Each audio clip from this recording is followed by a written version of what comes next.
Okay, so I believe we should commence the meeting now. Uh, so a very good morning, good afternoon, and good evening. This is to wish everyone who is joining from every time zone. My name is Neet Shukla, and I represent Unified Growth Foundation. A very warm welcome to all of you. Post COVID-19, we have all witnessed a paradigm shift in the way we deal with everything. Even for the most standard and regular day-to-day operations, we all were struggling to find an alternative platform.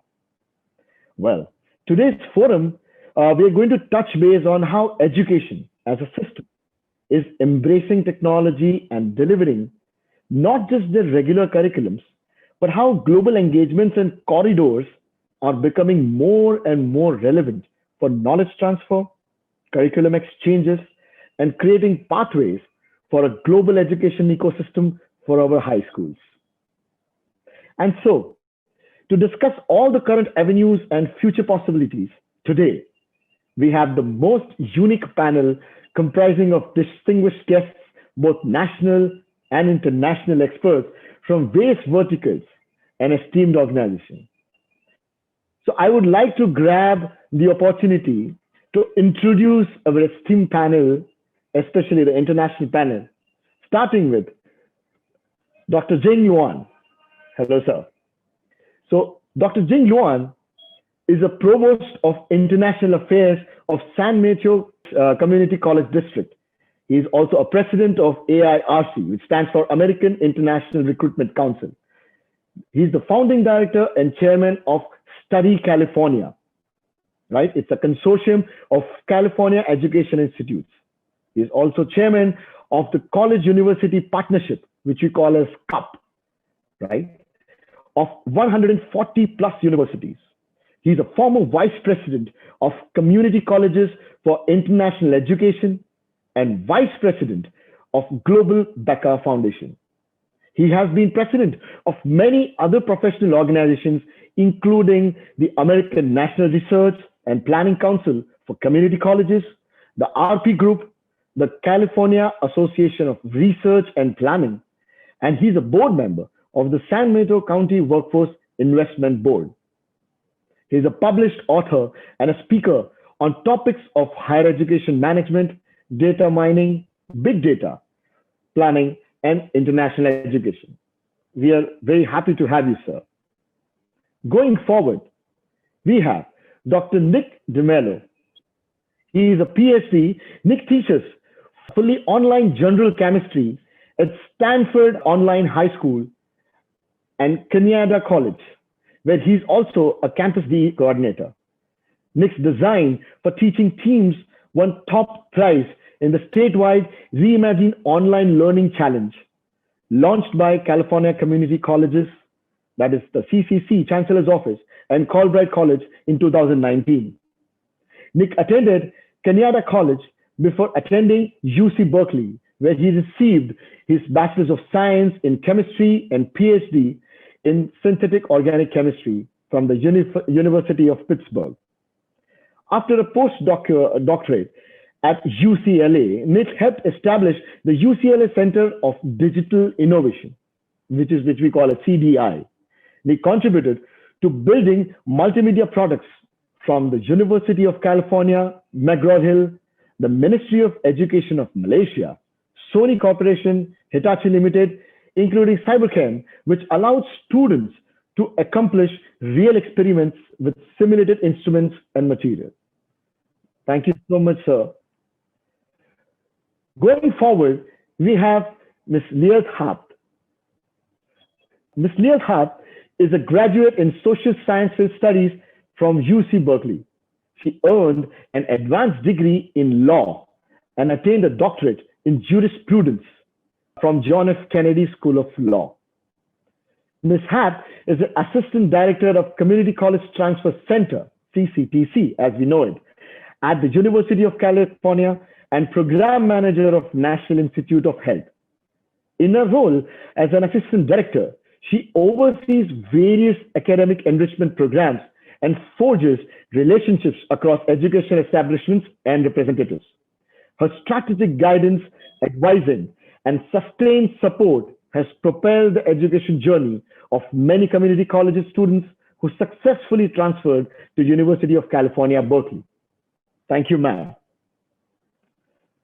And finally, we have from the international panel, we have Mr. Ralph Lemke, somebody who is going to represent the industry in the whole. Ralph Lemke currently is a software architect and one of the world's most well-known and admired companies.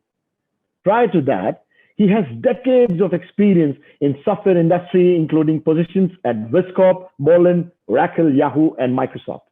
His interest also includes large-scale distribution systems, workflow services, and programming languages. We are honored, sir. We are really honored to have such a versatile international panel today with us. Going forward, I would now like to introduce Mr. Archit Bhatt, PhD in Education, BE Civil. He's an edupreneur. How in India we call him an edupreneur. Somebody who is passionate about education, somebody who has dedicated his life working towards it, with more than 25 years of experience in the field of education. He's from the management team of Tripada Group of Schools. He would be a part of the moderating team from our side. Sir, I would now like to take the meeting forward with the further introduction. If you may, please take on the baton from me and take it forward. Thank you. Meet. Thank you, Meet, for introducing us to the panelists from the world. I'm thankful to UGF Group for putting me as a mentor here. On behalf of the Federation of Self-Finance Schools of Gujarat and the Association of Promotion of Prominent Schools, AOPS, would like to introduce you to the panelists from Gujarat, those who are eminent educationists, industrialists, as well as they are working as a lead people in setting up new heights in education. Let me introduce you to the youngest of all, Mr. Vardhan Kabra, and Jatin Bhai Bharat from Rajkot, Manan Choksi from Ahmedabad, and Ms. Tejal Man Amin from Baroda. Let me introduce you to Vardhan Kabra ji, who is a material science and metallurgy engineer from IIT Mumbai. After a PG diploma in management from IIM Ahmedabad, he co-founded Fountainhead Preschool with Ankita ji. He has led the operations of Fountainhead School in Surat since its inception in 2008. He is responsible for the overall academics and administration of the school, the teacher training and leadership development program at Fountainhead. He ensures that innovative pedagogy and student-centric education is brought into classroom practice through constant training and mentoring of students. Vardhanji's passion for sports and arts has been translated into a strong culture of sports and art for all Fountainhead stakeholders. He is also a team member in Surat Federation. I welcome Vardhanji as a panelist from Gujarat. Thank you for joining us, Vardhanji. With us is Shri Jatin Bharat, who is a second generation of education. His father is a very good mathematician in Gujarat. Currently Vice President of Federation of Self-Finance Schools, Gujarat. Sri Jatin Bhai is to be credited over connecting over 700 schools in Rajkot district in his tenure. An academician with more than 35 years of teaching experience. He is not just a brilliant scholar, but also a successful entrepreneur. The Bharat School is spread in the Saurashtra region in Rajkot, Junagadh, Tramba and Amreli, where they have an engineering school in Tramba. These are all run under his impressive management and guidance. He strongly feels the need for a modification in school system. Reorientation in Indian culture and tradition is his passion. He is doing it in his schools. With an aim to help children look into their hidden potentials, Jatin Bhai Bharat always makes it a point to come up with creative, innovative ideas in all his institutes to expose children to diverse opportunities. I am welcoming Jatin Bhai also for his great achievements in education. As a panelist, I welcome you, Jatin Bhai. Great joining us. Manan Choksi, the youngest one of the whole panelists, I think, is an executive director at also an alumni of Udgam School. He is executive director since 2003. Manan has been a president of AOPS at present.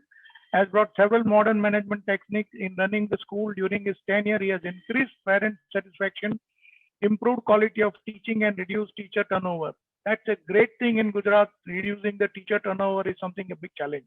An ardent advocate of technology, he has been instrumental in bringing up the level of IT in the school. Being a founder of a software company and an accounting firm, he is an enthusiast entrepreneur with distinct interest in BPO, real estate, and healthcare. He is also a partner in one of the leading CA firms and a consultant to a hospital and an advisor to a preschool, a public library. He is the director of Remax MGM, India's best franchisee business in the estate agency. I welcome Manan Bhai also being a part of the panelists. Thank you joining us. I would also like you to introduce Ms. Tejal Amin, who is the chairperson of Navrachna Education Society with 8 educational institutes under one roof, of which 3 are leading schools affiliate to state, national and international education boards and supporting around 10 Anganwadis in the city of Baroda. Tejal ma'am is also closely associated with industries for 35 years. She is the director of Jyoti Limited and a full-time director of JS Industries Mogar. Both leading engineering companies in India, manufacturing technology, engineering products is what they do it in JSL Technologies Mogar. Along with her active participation in education and industry sectors, is also socio-cultural activist, supporting many causes in Baroda, with a big name in Baroda. She is a brand ambassador of the Swachh Bharat Abhiyan in the states, secretary and trustee founder of Ghar Gharika, a non-profit organization devoted to sustaining and promoting interest in the performing arts, and also the founding director and chairperson organizing committee of Baroda Marathon. I welcome you, ma'am, for this webinar as a panelist. Looking forward to another great time. I welcome all the participant schools of Gujarat, outside Gujarat, some of them are there. I am thankful for joining us. With us, the one who has introduced me to Unified Growth Foundation, Sri Nilesh Shukla. Nilesh Shukla is not only a family friend of mine, but also we share a common background. My dad and his father both were into education. So it is him who has given me this platform. I am thankful to Nilesh Bhai. Nilesh Bhai is an industrialist by profession, is a great conceptualizer, a visionary beyond compare and a motivational leader. I have seen him since childhood, working passionately with Chamber of Commerce and all. His passion is ethical leadership for team building, entrepreneurship, skill development, and working for social causes remains his priority. He is a founder of Unified Growth Foundation with a Section 8 company working primarily towards the betterment of youth, employment, and providing professional solutions in various verticals of sectors like education, business, and trade fairs.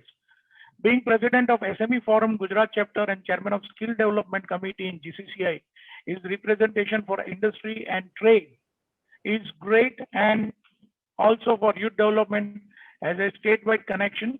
I welcome Nilesh Bhai Shukla also on the behalf of this webinar. I am thankful to you for giving a great opportunity to the education industry in Gujarat. I would like Nilesh Bhai to take over from here and help us get into the details of this webinar. I welcome Nilesh Shukla again. Please, Nilesh Bhai. Hello, I am Nilesh Shukla. Welcome everyone. The main purpose of Unified Growth Foundation is to promote, support MSME and education from primary, higher education and their activities. Today's webinar about our education. So I would say only about education. Support activities of education system, fill up the gaps in the education ecosystem. That is our main area. So for example, in primary education, we are working with child development activities, teachers and parents training through the Balmurti 40 years old magazine. Recently, through UGF, we start Balmurti online, and within 2 months, we reach up to the 4.5 lakhs readers on Balmurti. Even in higher education also, we try our level best how to involve ourselves, UGF, that we take the help of Vadodara Innovation Council and their Tod for Jod program also we introduce. Even in primary, preliminary, GATE and NET online examination also one time. With the help of Times of India, UGF can arrange this program to give the training of the 12th pass students for their good take and net exam offline and online. Even BITS Education also support us.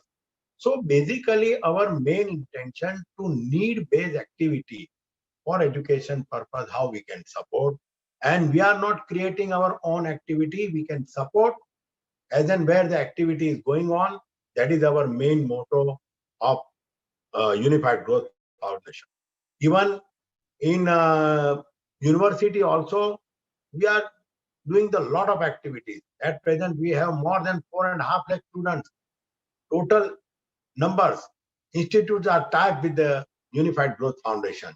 And our main motto that the need-based education, gap of the education, say for example, in management, if e-commerce and cross-border business is not that, ethical hacking, cyber security, even 3D related education. So that sort of, even we try to open even international department, each and every institute also, and we introduce short-term courses to take the help of international other university in different countries also.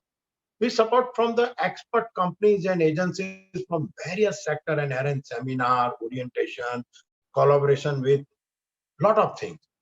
The same thing we are planning with St. Mateo, and because of the current scenario, everyone is used to digitization. And recently our Prime Minister announced the new education policy. Now, very late, but it already announced and it implement, I think so, in 2022. Before that, Unified Growth Foundation, as we decide, why not we involve all the pillar of the education in the school system and higher education. And collectively, we decided we arrange the one webinar, and that webinar give the such a interactive session that under this new policy also, digitization, even in international organization also, how we can join, and the similar type of all other activities also we are planning to do in our next future activities also. Industries Institute collaborations also, we involve number of activities, number of speakers, and other things also introduced by the our Unified Growth Foundation. International collaboration, short-term program, and many more activities. The purpose doing this webinar and join is that I have to say we have more than at present 72 schools, and they all are from the principal and management. They are the pillar of the school education, and especially our all panelists. They are really, I say, they are the main pillar of our school education in Gujarat state. The purpose is under this new education policy of all importance and strong changes like digitization, emphasis of innovation, changing of ways of learning, increased cross-learning format where international collaboration have an important role to play. So the idea is all those schools are very progressive and they always want to take initiative which will help students as well as building a strong ecosystem of learning. I think everybody joined today would like to understand all the possible ways of joining hands with each other and making a collective approach for the bringing a positive change in the education ecosystem. Today, that will become a pioneer in shaping the students of tomorrow for coming 10 to 20 years. Thank you.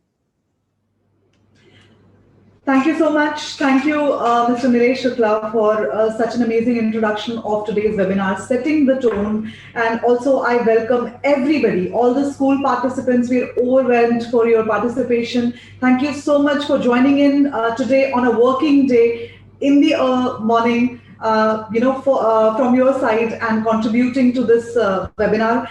Thank you so much to all our panelists.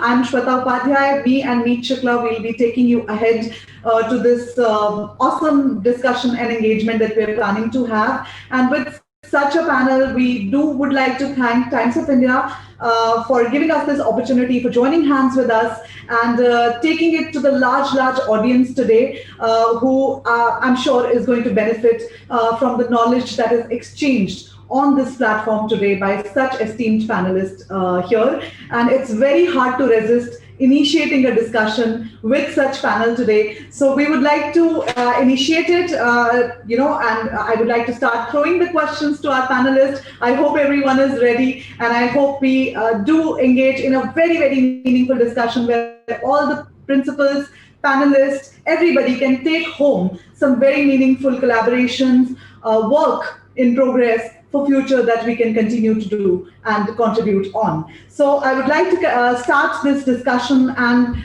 of course, no discussion today can start without mentioning COVID, without mentioning pandemic, without mentioning the difficulties that everybody is facing. And I'm sure education industry is not away from it. Everybody joined today has been striving to survive in the difficult times, but nobody is going to say no to the fact that it has definitely brought many opportunities. So we have Mr. Manan Choksi with us from Ahmedabad, who represents the federation, also is the founder and second generation entrepreneur from Udgam School, one of the very bright schools in Gujarat. Sir, I would like to ask you and throw this question at the onset of the discussion to you, that the difficulties which are faced by schools, specifically in Gujarat, during this pandemic, and what are the maybe learnings that it has brought for us? What are those important pointers that we are all taking away? Because this is a twisting time which is going to define the education for coming years. So I would like to ask your opinion on that, Mr. Manan Choksi. Education was one of the sectors which was least, affected by technology. So we would hear that in production, robots were replacing production workers. But in education, we never heard that robots were replacing teachers. So education as such was we did have websites, we did have social media, we did have software, but we did not replace teachers. With this pandemic, we see this massive adoption of technology each and every school had to make, lot of investment in technology they had to do, and a lot of acceptance of the new normal, which was required at both the parents' side, the student side, and the teacher's side, was required. So I think the biggest difficulty was the psychological acceptance of this tremendous adaptation that we had to do. In Gujarat, we had, along with that, we had this, we have still ongoing a big requirement of fees reduction. So while we are asked to run, we have, the oxygen supply has been limited by the government. So we have so many factors. Having said that, I would say schools which have adopted the technology with a welcoming hand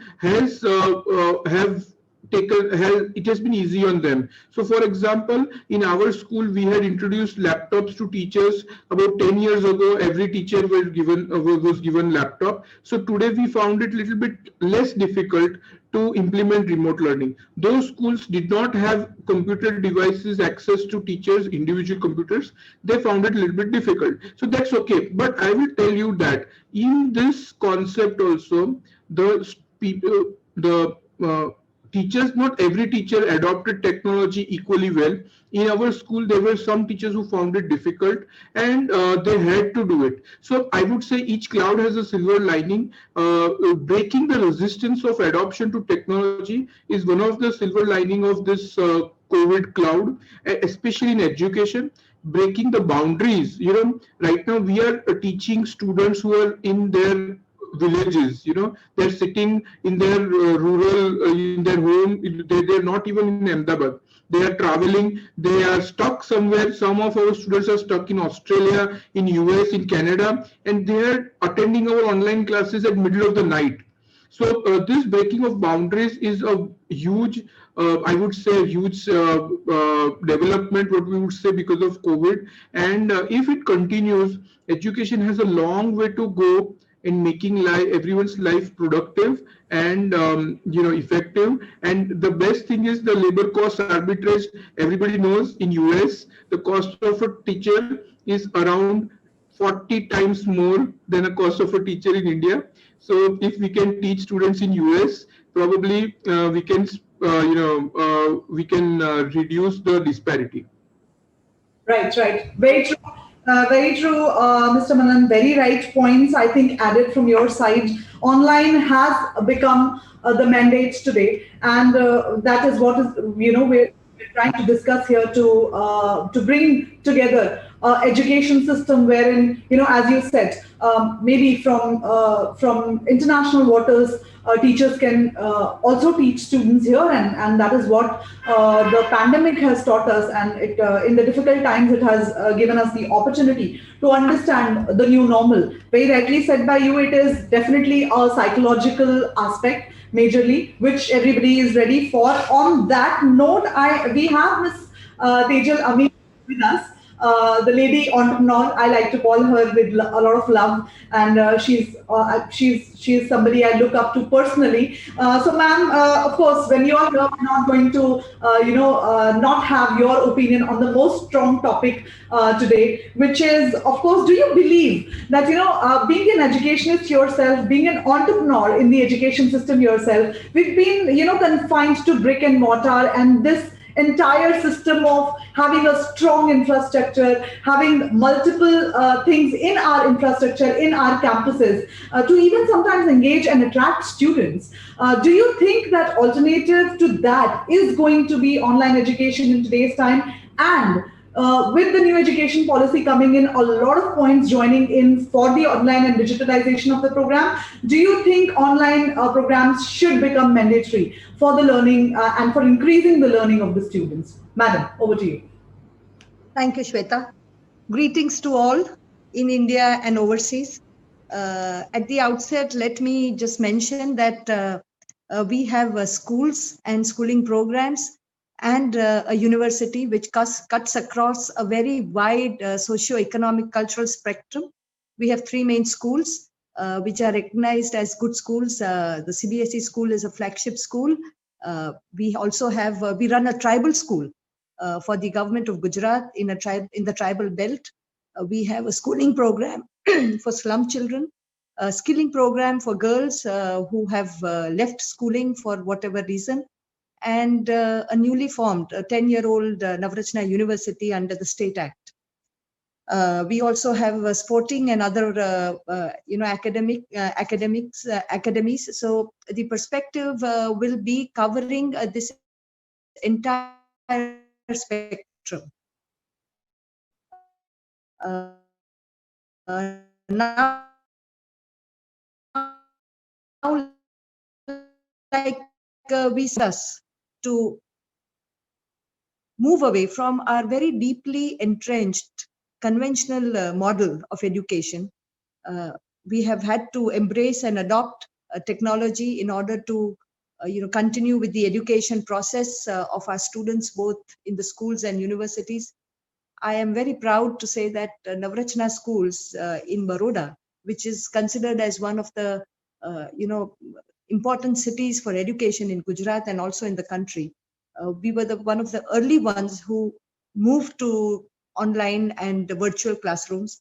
Even the university moved to online and virtual classrooms. We have, in spite of the academic pandemic, we have more or less confirmed to our academic calendar, whether it was classes, examinations, the beginning of the new session, and so on.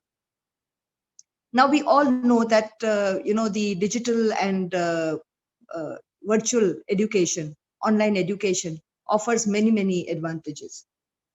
Time is short, I will not enumerate on that, but I will say that it empowers not only the learner but also the educator to create more engaging and more meaningful learning experiences, and it also fosters personal growth. This is the technology, digital technology for us in India brings education full circle. We started the ancient Indian system of the Gurukul system, where the teacher individualized education and instruction to his students based on their capacity and competency is now possible through the through digital technology. We need to move away from the large classroom method, which was essentially to train manpower for mass production of the Industrial Revolution. We have left the Industrial Revolution far behind. We have moved into the knowledge age, and this pandemic now has accelerated the movement of the education models to suit today's age. For me, digital education, like we all have discussed, has been a silver lining. The pandemic has been a silver lining because digital education has the inherent potential of scalability.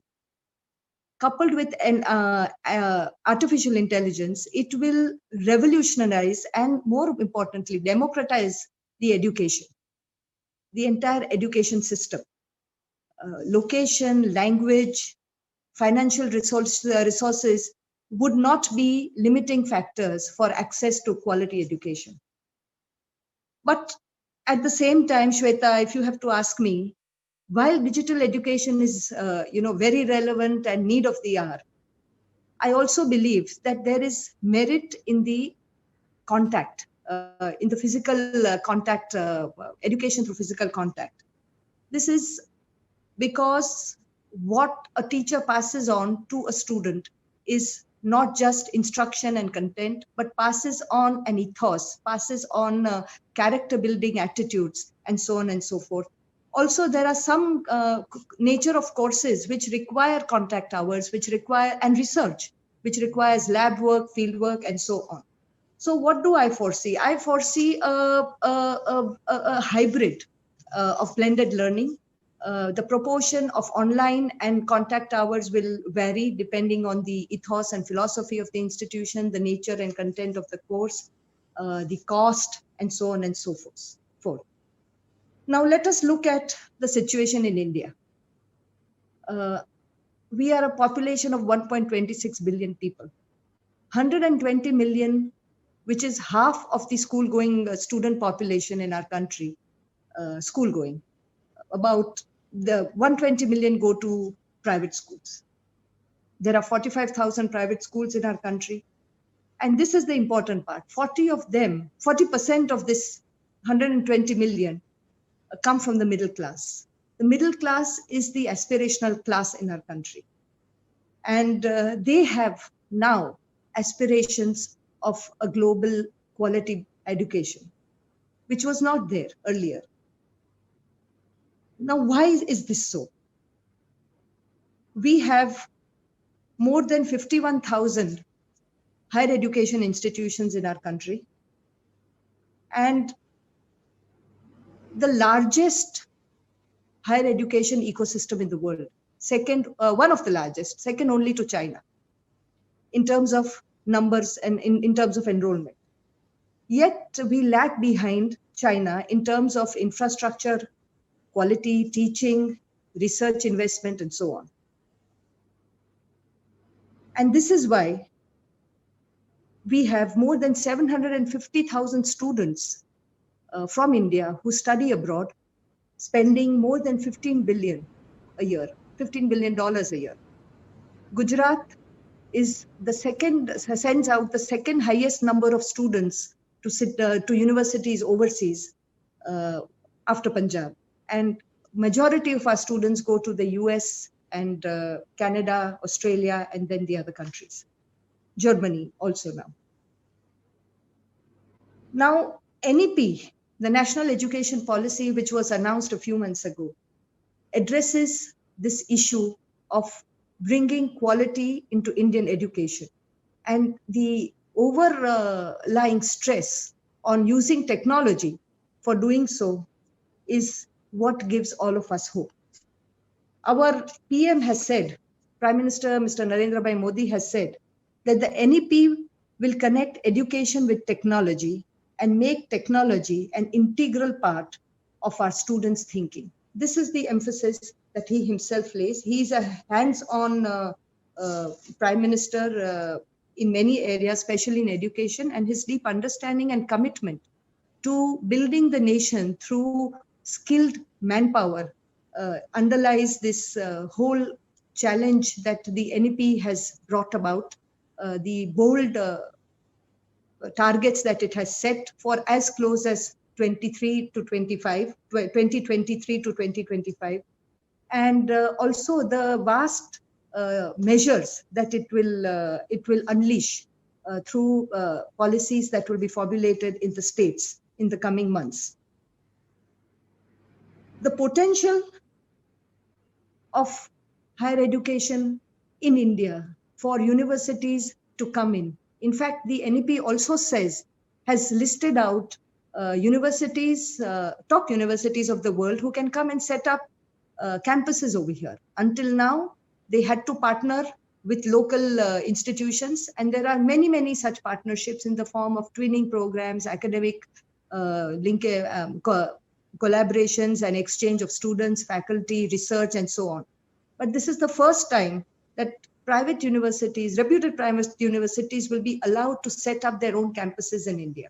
This can bring in students, and it can also become cost effective by the use of digital technology. Like my speaker ahead said, that the cost of a teacher in India is much, much less than anywhere else in the world as of now, and bring in good faculty from overseas, partner with Indian faculty, and deliver programs which are cost competitive, cost effective, not only to students in India, but also attract students from other parts of the world, so as Asian countries, African, Middle East, even the Europe and Americas, Australia, and expand their base in higher education. The other issue that I would like to address is about vocational training. While India has concentrated on non-vocational training and the lower prestige that is attached to vocations, we have not been able to create and build required vocational human resource, which is the backbone of any nation or for the development of any nation or any society. And this is where institutions can come in. The NEP very clearly puts emphasis on vocation training, both at the school level as well as higher education level. And this is another area where there are internship and vocational models available, which can be brought to India through technology as well as through online teaching. The opportunity in India is immense. We have the World Bank has said that 34% of India's population will fall in the age of 15 to 34 years in 2021. This manpower, huge demographic asset, can be utilized by our nation only through right education, training, and skilling. So we look forward to a lot of such engagements, which digital technology has made possible. Our own schools and colleges are already, I will not go into it, are already engaging with universities, schools outside. We have a lot of students going out.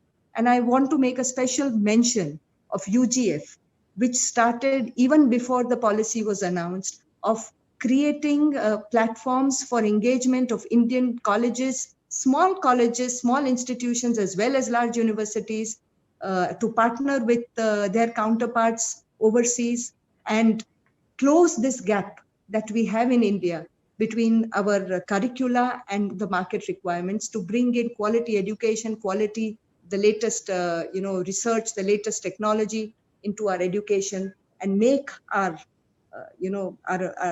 students capable of creating for the development of our country and for making an impact in the world.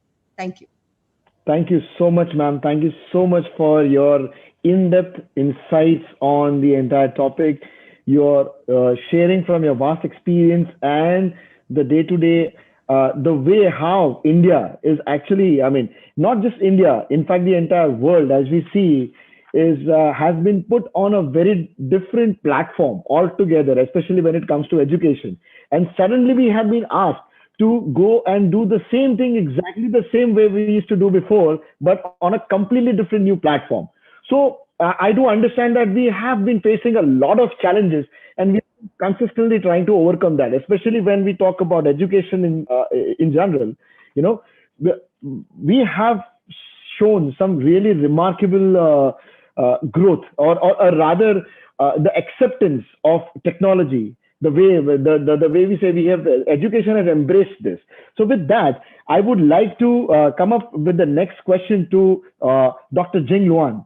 Dr. Jing, I mean, as Tejal ma'am has tried to summarize and try to give an overall insight on how India has dealt with the entire situation when it was thrown on them suddenly, you know, a lot of teachers unprepared, lot of, it was a completely different infrastructure, but we managed to do that. But on the same side, there is always a learning that we can take forward. So my question to you is that how has San Mateo and other US universities have been working, you know, in during these last few months to help the students, especially, Dr. Jing? Well, thank you. Good morning from California. Jing Luan, Provost, San Mateo Colleges of Silicon Valley. Good morning to the distinguished panelists, guests, and I believe high school principals and teachers from over 70 or 80 schools are very impressive indeed. So Mr. Meet Shukla asked a very timely question and a question of consequence. Let me first address it from the position of president of American International Recruitment Council. I can say that, you know, most of the universities and colleges in the US are online, and most of them have tried really their best to take care of the international students that are on their campuses. And I think going forward into spring 2021, the majority of American colleges and universities will remain online. In the past few months, though, if I can use my own colleges, San Mateo Colleges of Silicon Valley as an example, we have been able to have 75% or more of our international students stay with us. And that is very impressive. It's higher than most other institutions. We did that is because we reached out to them really early, really fast, and we engaged the parents. I know that high school principals and parents today in the audience would appreciate that. Personally speaking, I've dealt with lots of texts and emails and calls parents made to me. And no details were left out. Our college took care of the students in terms of their food, housing, health needs, and even assistance with searching for the best flights home.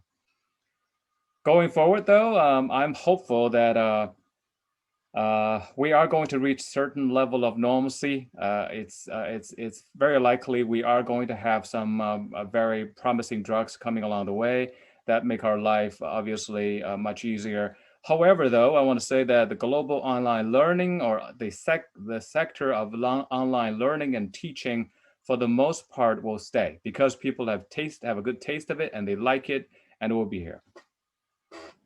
Thank you so much. Thank you so much, Dr. Jing. Dr. Jing, I mean, 75% of retention of the students, and that too when we are talking about especially when we are talking about at such a stage, it is indeed remarkable, sir. Thank you so much. Now, you have touched base on a very, very important part, which in fact the entire participants, all the colleges, the principals, and even the management would like to understand, because this is one thing coming from you would make a lot of difference. You know, I really want to know, you have mentioned a community college. So according to you, I would like you to please help us understand, everybody over here in the audience, a little bit regarding the community college system and its benefits.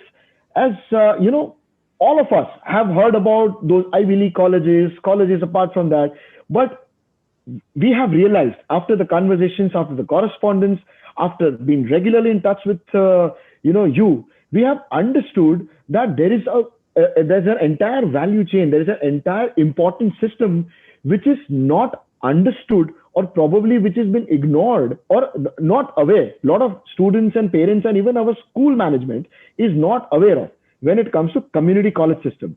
So can you just throw a brief a light on that part as well, sir? Yes, I certainly can teach a class in that regard. With 30 years of higher education executive experience, so I'd be happy to tell you a thing or two about community colleges. Community colleges in the United States have had over 110 years of history.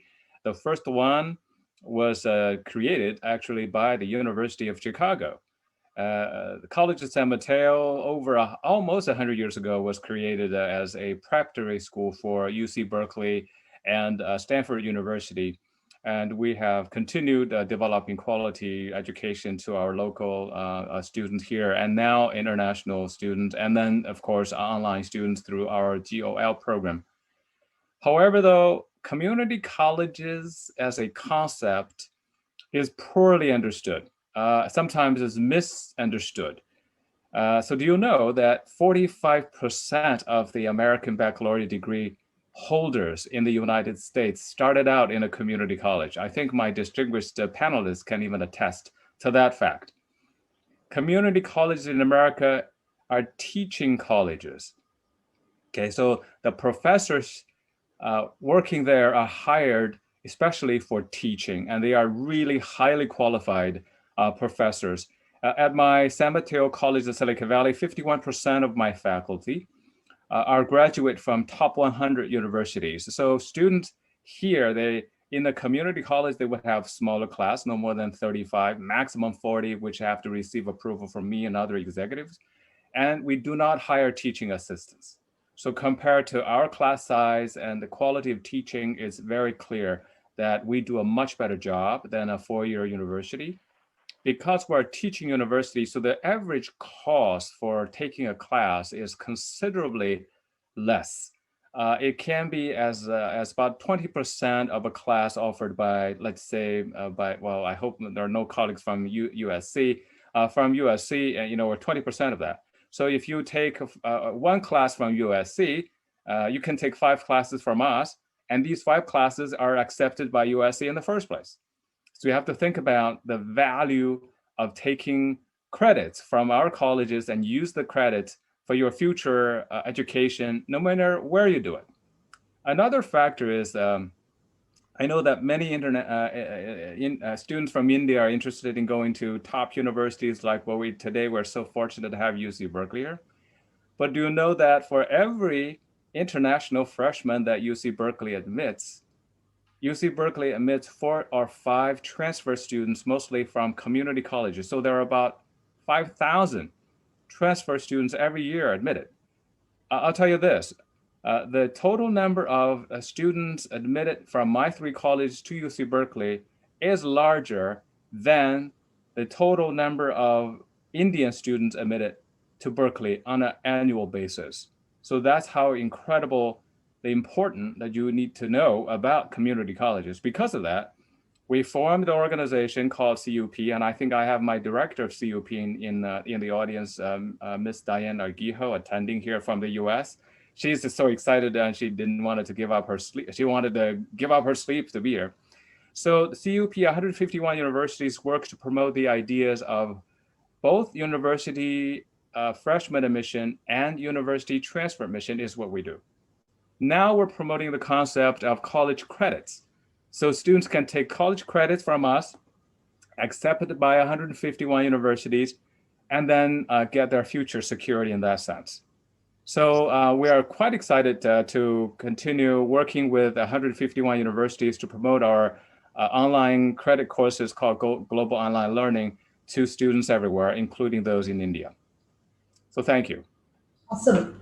Awesome. I think that does clarifies a lot of cloud that has surrounded the community college and the understanding of it specifically from our educationists, because I believe Unified Growth Foundation here is, along with SMCSV, all the panelists here, is trying to directly reach out to the educationists and understand, and so that they can guide the students, they can guide the counselors, they can guide the coming generation. And on that note, I think what I would like to understand, I would just like to add one thing before you continue to Dr. Jing, is that after learning from you that the statistics and the kind of professors who are actually coming to the college to teach, colleges, professors from all the renowned positions. And I also feel that if I am eligible to enroll, because this is the kind of excitement which I could feel from the way we explained, because this is something which is amiss, this is something really important that you have mentioned out here, which our audience is also something really grateful to know. Thank you so much, sir. Sure. Please continue. Yes, Dr. Jain. Add very quickly to what Meet just said. As a matter of fact, a lot of graduate students, when they are trying to get their graduate requirements fulfilled, they are looking for courses to fulfill that requirements. Those courses are provided by my 3 colleges. So we are really providing courses to all age groups, no matter which level of education is. So Meet, if you're interested in coming to my colleges, contact my office. We'll help you with the paperwork. Thank you, sir. Thank you very much, sir.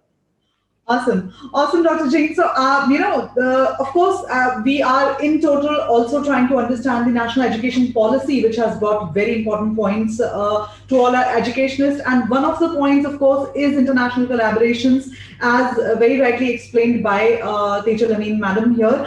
And I would like to bring up Mr. Jatin Bharad. I think we have Mr. Priyank with us today, his son. Mr. Jatin was not able to join in because of some last minute domestic emergency. And sir, that brings us to the fact that, okay, digitalization is there. There are many online programs which can bring the world together. Now that we can just sit down at our homes and continue to study, not just from Indian education system, but from across the international waters.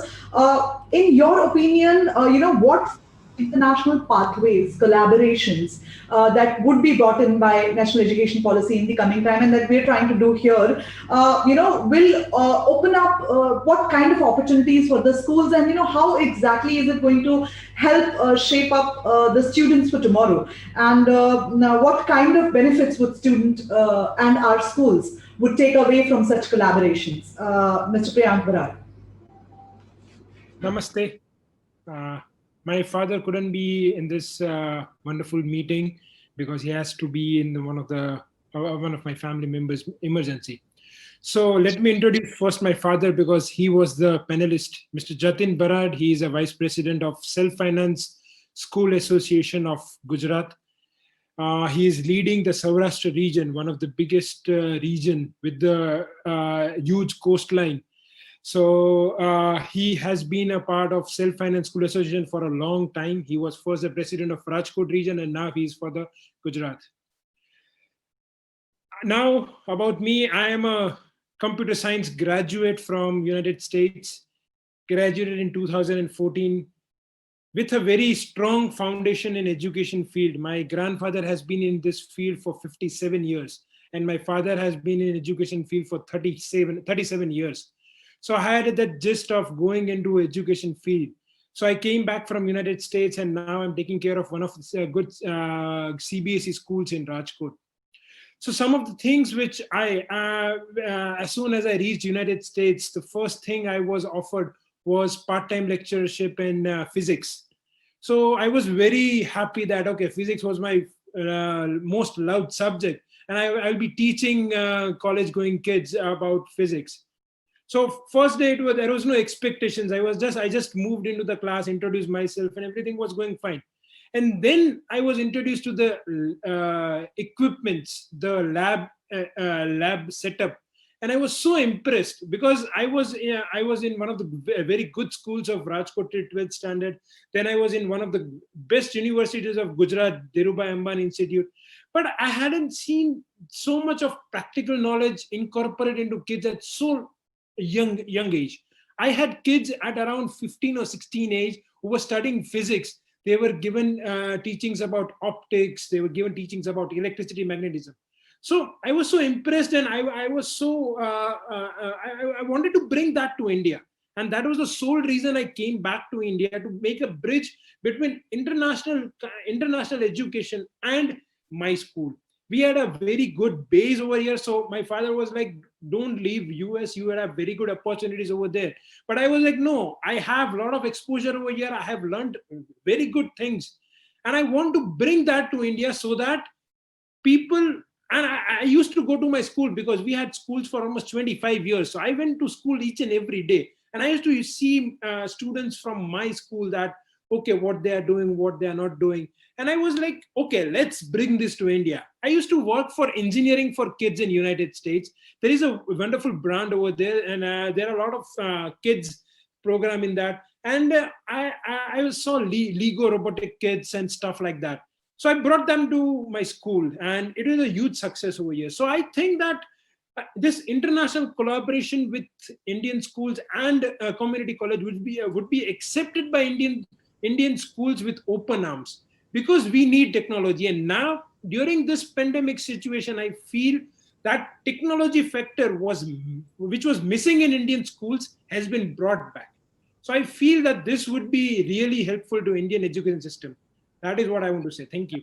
Mr. Priyank, of course, your personal experience in that, of course, backs up what you're trying to do here. And, young minds like yours, young generation like you, we really need that kind of a thought process to take the education ecosystem ahead. And we do have another very young but very brilliant mind with us, Mr. Vardhan Kabra. Welcome you, sir. And, you're heading a very strong school in Surat, the Fountain Group. And he himself is a very learned professional, and I am alumni himself, sir. Coming to the international collaboration, we're continuing to discuss the same. I think the new education policy also does impacts and does precisely points out on the fact that learners should be given a lot of autonomy and choices to choose from the subjects, to be able to choose from his subject that he wants to study, the area of his interest and passion, combining all of it together. I think one of the very old running system, which is credit transfer system,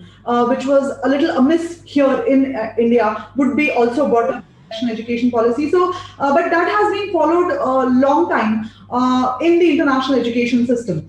And it definitely gives a lot of autonomy to the learner to choose subjects, to understand, and to transfer from where he's learned to where he wants to learn, if there is that system of choice that is given to you. So, sir, my next question is to Mr. Vardhan Kabra on, what is your thought and opinion on how credit transfer system would empower students under our new education policy, also our schools, to build up a very versatile kind of education ecosystem for the schools to mind their passions and their interest of study together, and being able to let them, and independence of transferring from one place to another without missing out on the quality of the education. Mr. Vardhan. Yeah. Am I audible? Yes, absolutely. Yeah, thank you, Shweta. So I think it's a very relevant question that you're asking, and I'll give you a little background to help answer this question. So Fountainhead runs the IB programs, International Baccalaureate programs. So we run the PYP, MYP, and DP. We've also been running Cambridge International Examinations.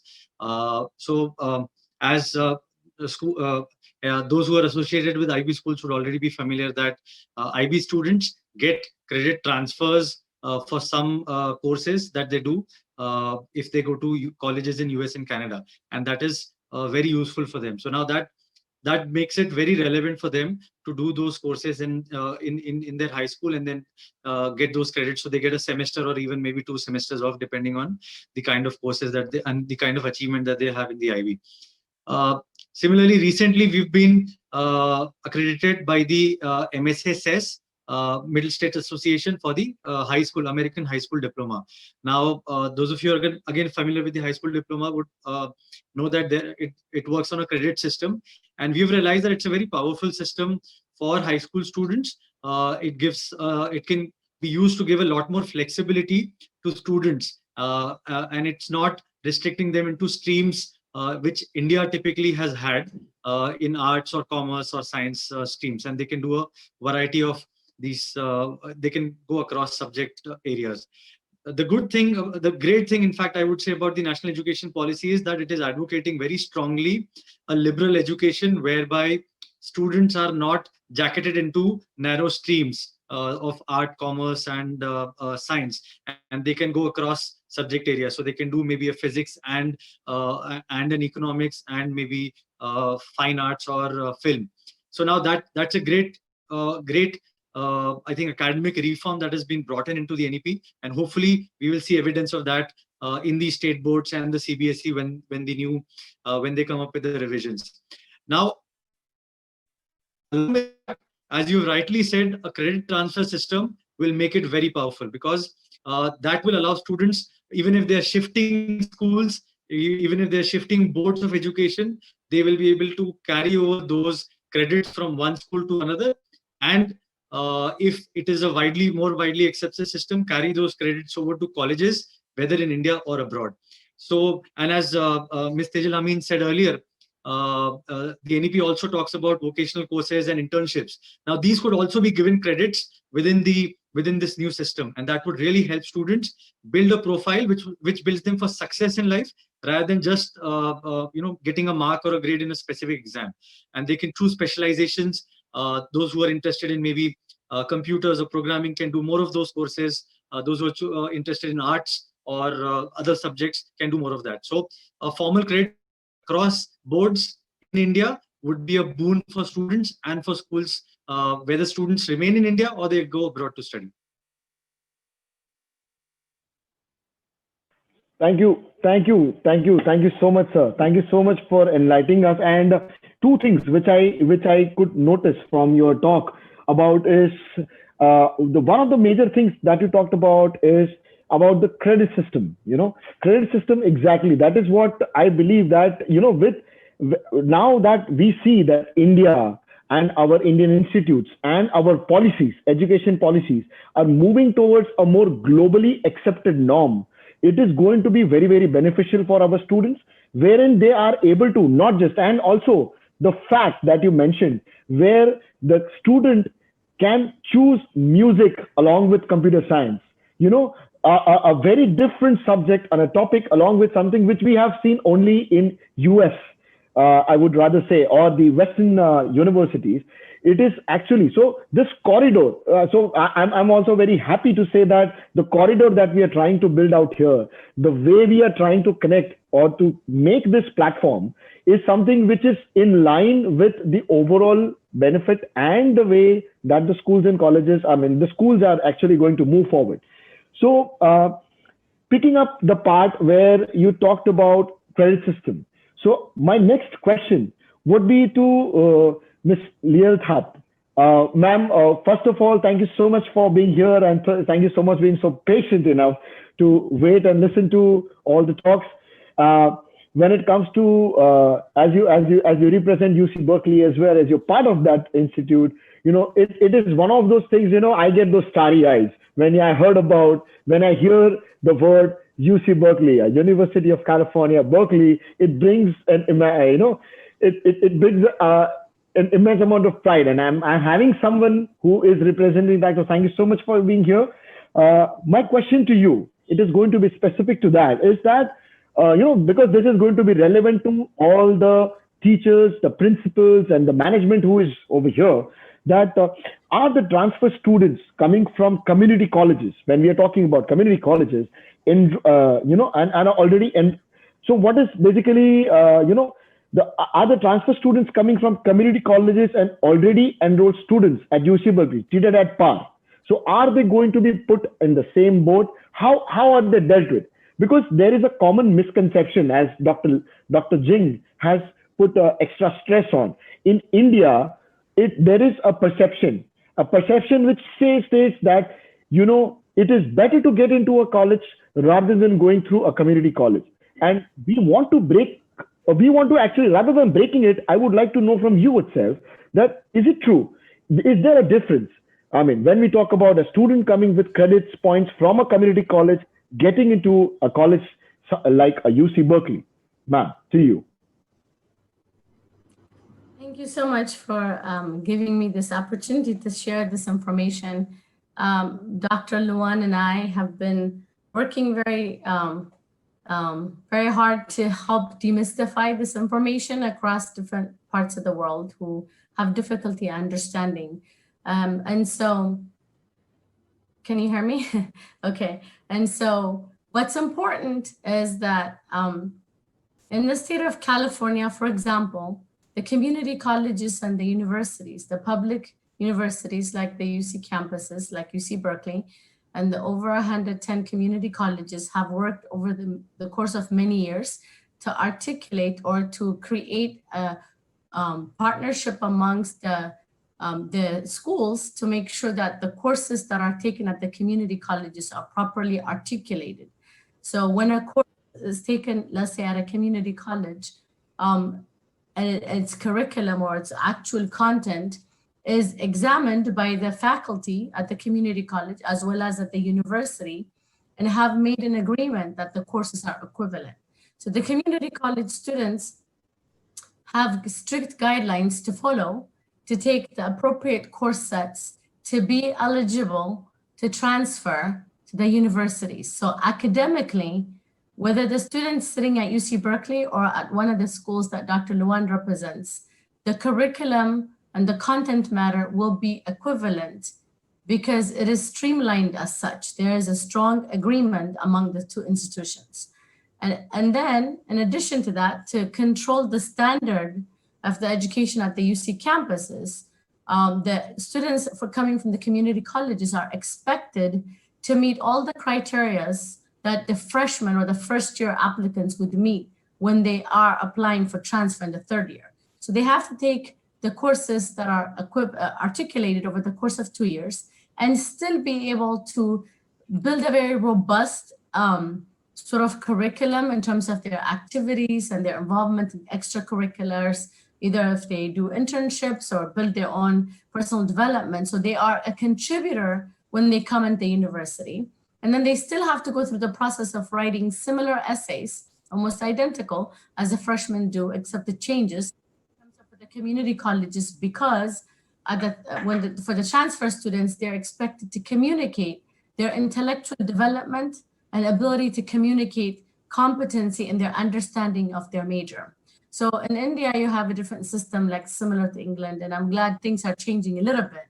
But in the United States, the first 2 years are called lower division courses. So they're introductory courses in various different disciplines. And there's also courses that are relevant for the major that the students will study in the US, which will begin in their third year when they transfer. So the first 2 years, everyone in the university and community college explores by getting exposure to different subjects.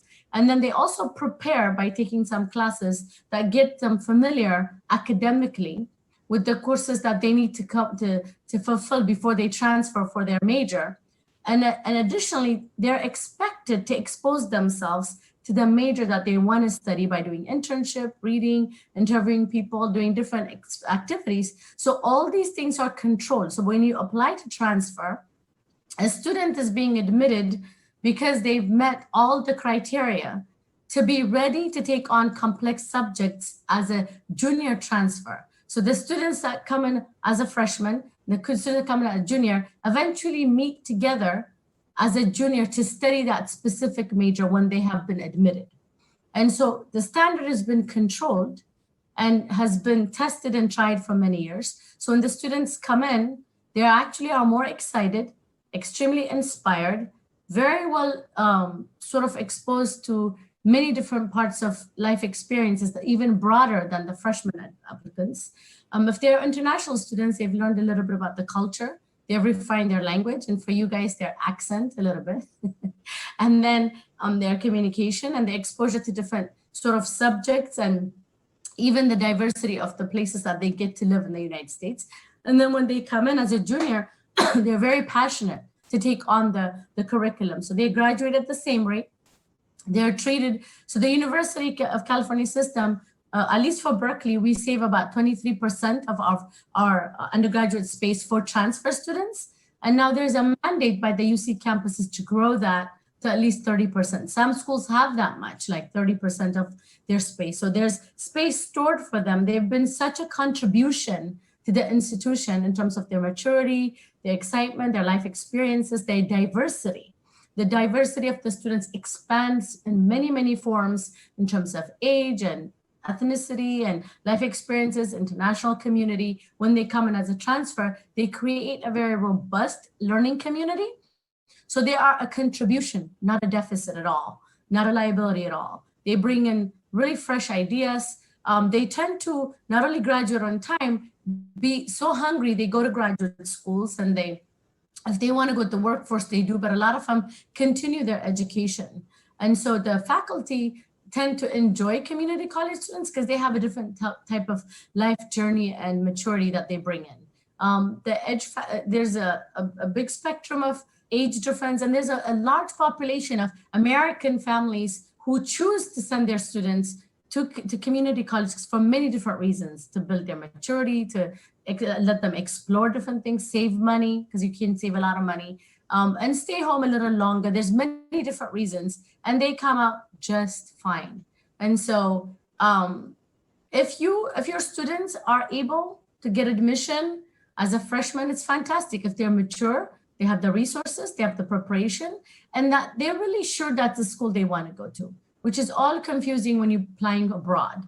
But if they choose to wait out a little longer, especially right now with the pandemic, I would just go to community college because you're not going to have the experience anyway. Wait, the pandemic a little bit, save a lot of money. And then when you and then for those who need a little bit different sort of pathway, they save money, build maturity, experience, exposure for foreign students in terms of culture, language. It's not only exceptionally intelligent choice, it's very clever and very wise decision.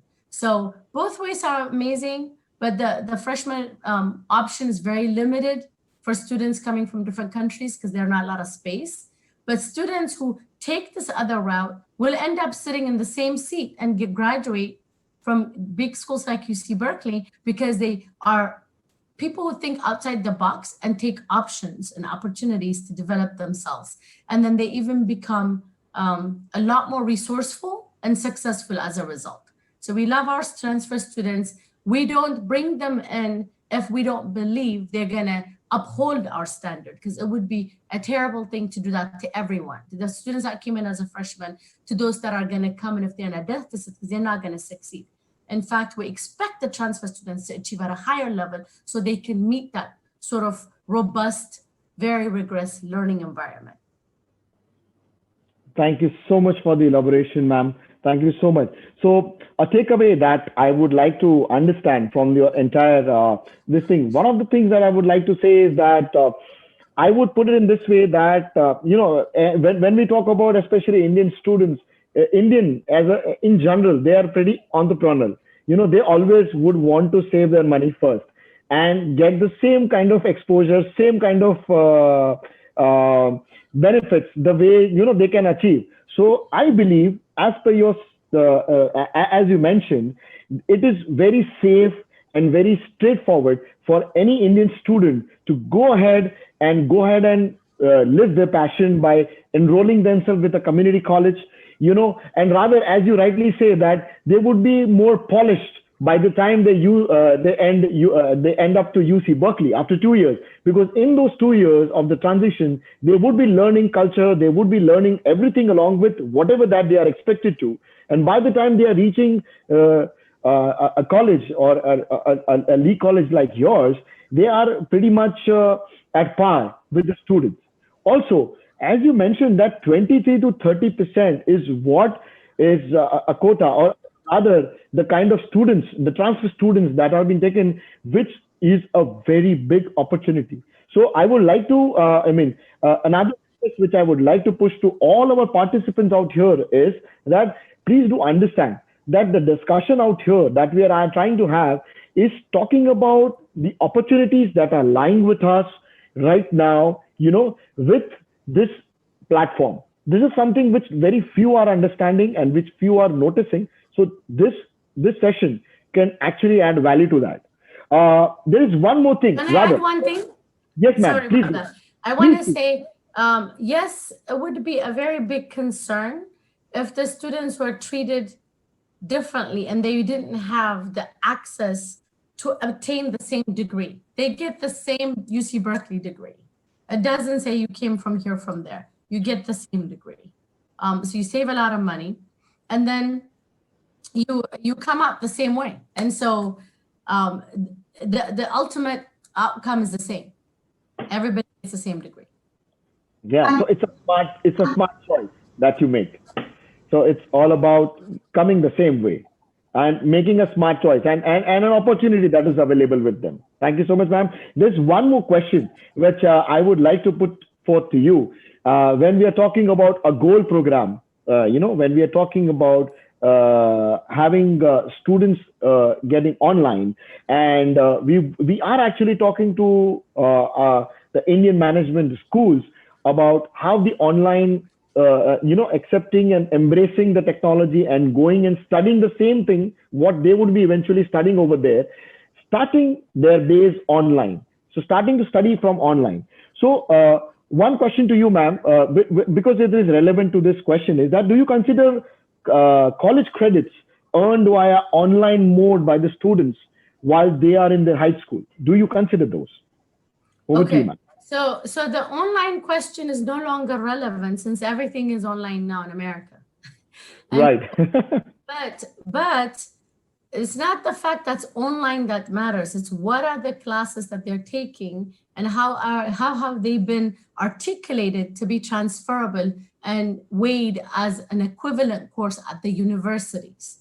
So there's already been that established with these community colleges and the universities. So if you take the right transferable course, it stays on your record as something that has been attained by you or earned by you as a unit and content value. So if it's in high school, it kind of enhances your application as if you've done an advanced placement or an IB program. It gives you sort of an extra edge in terms of going above and beyond, because the AP courses or the tests are showing you are understanding college level material. Now, this is all the same thing. It's another college class. Now, if the student chooses to think about their route and they go, okay, I'm not going to go as a freshman, I'm going to go as a transfer, then that also stays as a repository of courses they can build upon to continue. So you don't lose these credits. They stay with your academic life forever. And so it's good and bad because you don't want to not get a good grade. But if you do, it always continues to show that not only you are learning the material, but you can use it for different purposes as a high school student. So the fact it's online, it's no longer only relevant because everyone's online right now in America, but in the transcript, it doesn't say online. It just shows you took the particular class, earned a particular unit, and you earned that particular grade. So that belongs to you. Whether you did it in person or online, it doesn't say that on the transcript. That would be totally unfair. Thank you, ma'am. Thank you for clarifying that, because this is one of the things that we really wanted to have a clarity on. So yes, I do understand that as right now, most of us, everybody rather, is the only platform that we are using for education is online. And that is actually coming out to be fruitful. Initially, we had some hiccups, but eventually everybody is getting comfortable and getting on it and started accepting it as one of the ways, one of the mediums of EA. Thank you so much, ma'am. Thank you so much for your valid input. Now, looking at the time, I would quickly like to jump to Dr. Nick Demelo. Dr. Demelo, who is, as I had mentioned earlier, is basically has been, he teaches general chemistry at Stanford Online High School and even at the Kenyatta College, which is one of the part of the Trinity that we call of San Mateo. So, sir, a question to you, which is going to be specific to this, and you come from this part, this aspect, this angle of it, where we talk about online education. So a question to you, sir, that what adjustment did you have to make to the content or the pedagogy, when you design and deliver an online course? Because this is very important for our Indian colleges as well, because, they were immediately pushed onto a completely different platform suddenly, out of the blue because of COVID. So it is very important to have your experience, knowledge, and your know-how on how you actually went ahead with that. So to you, Dr. Nick. Sure.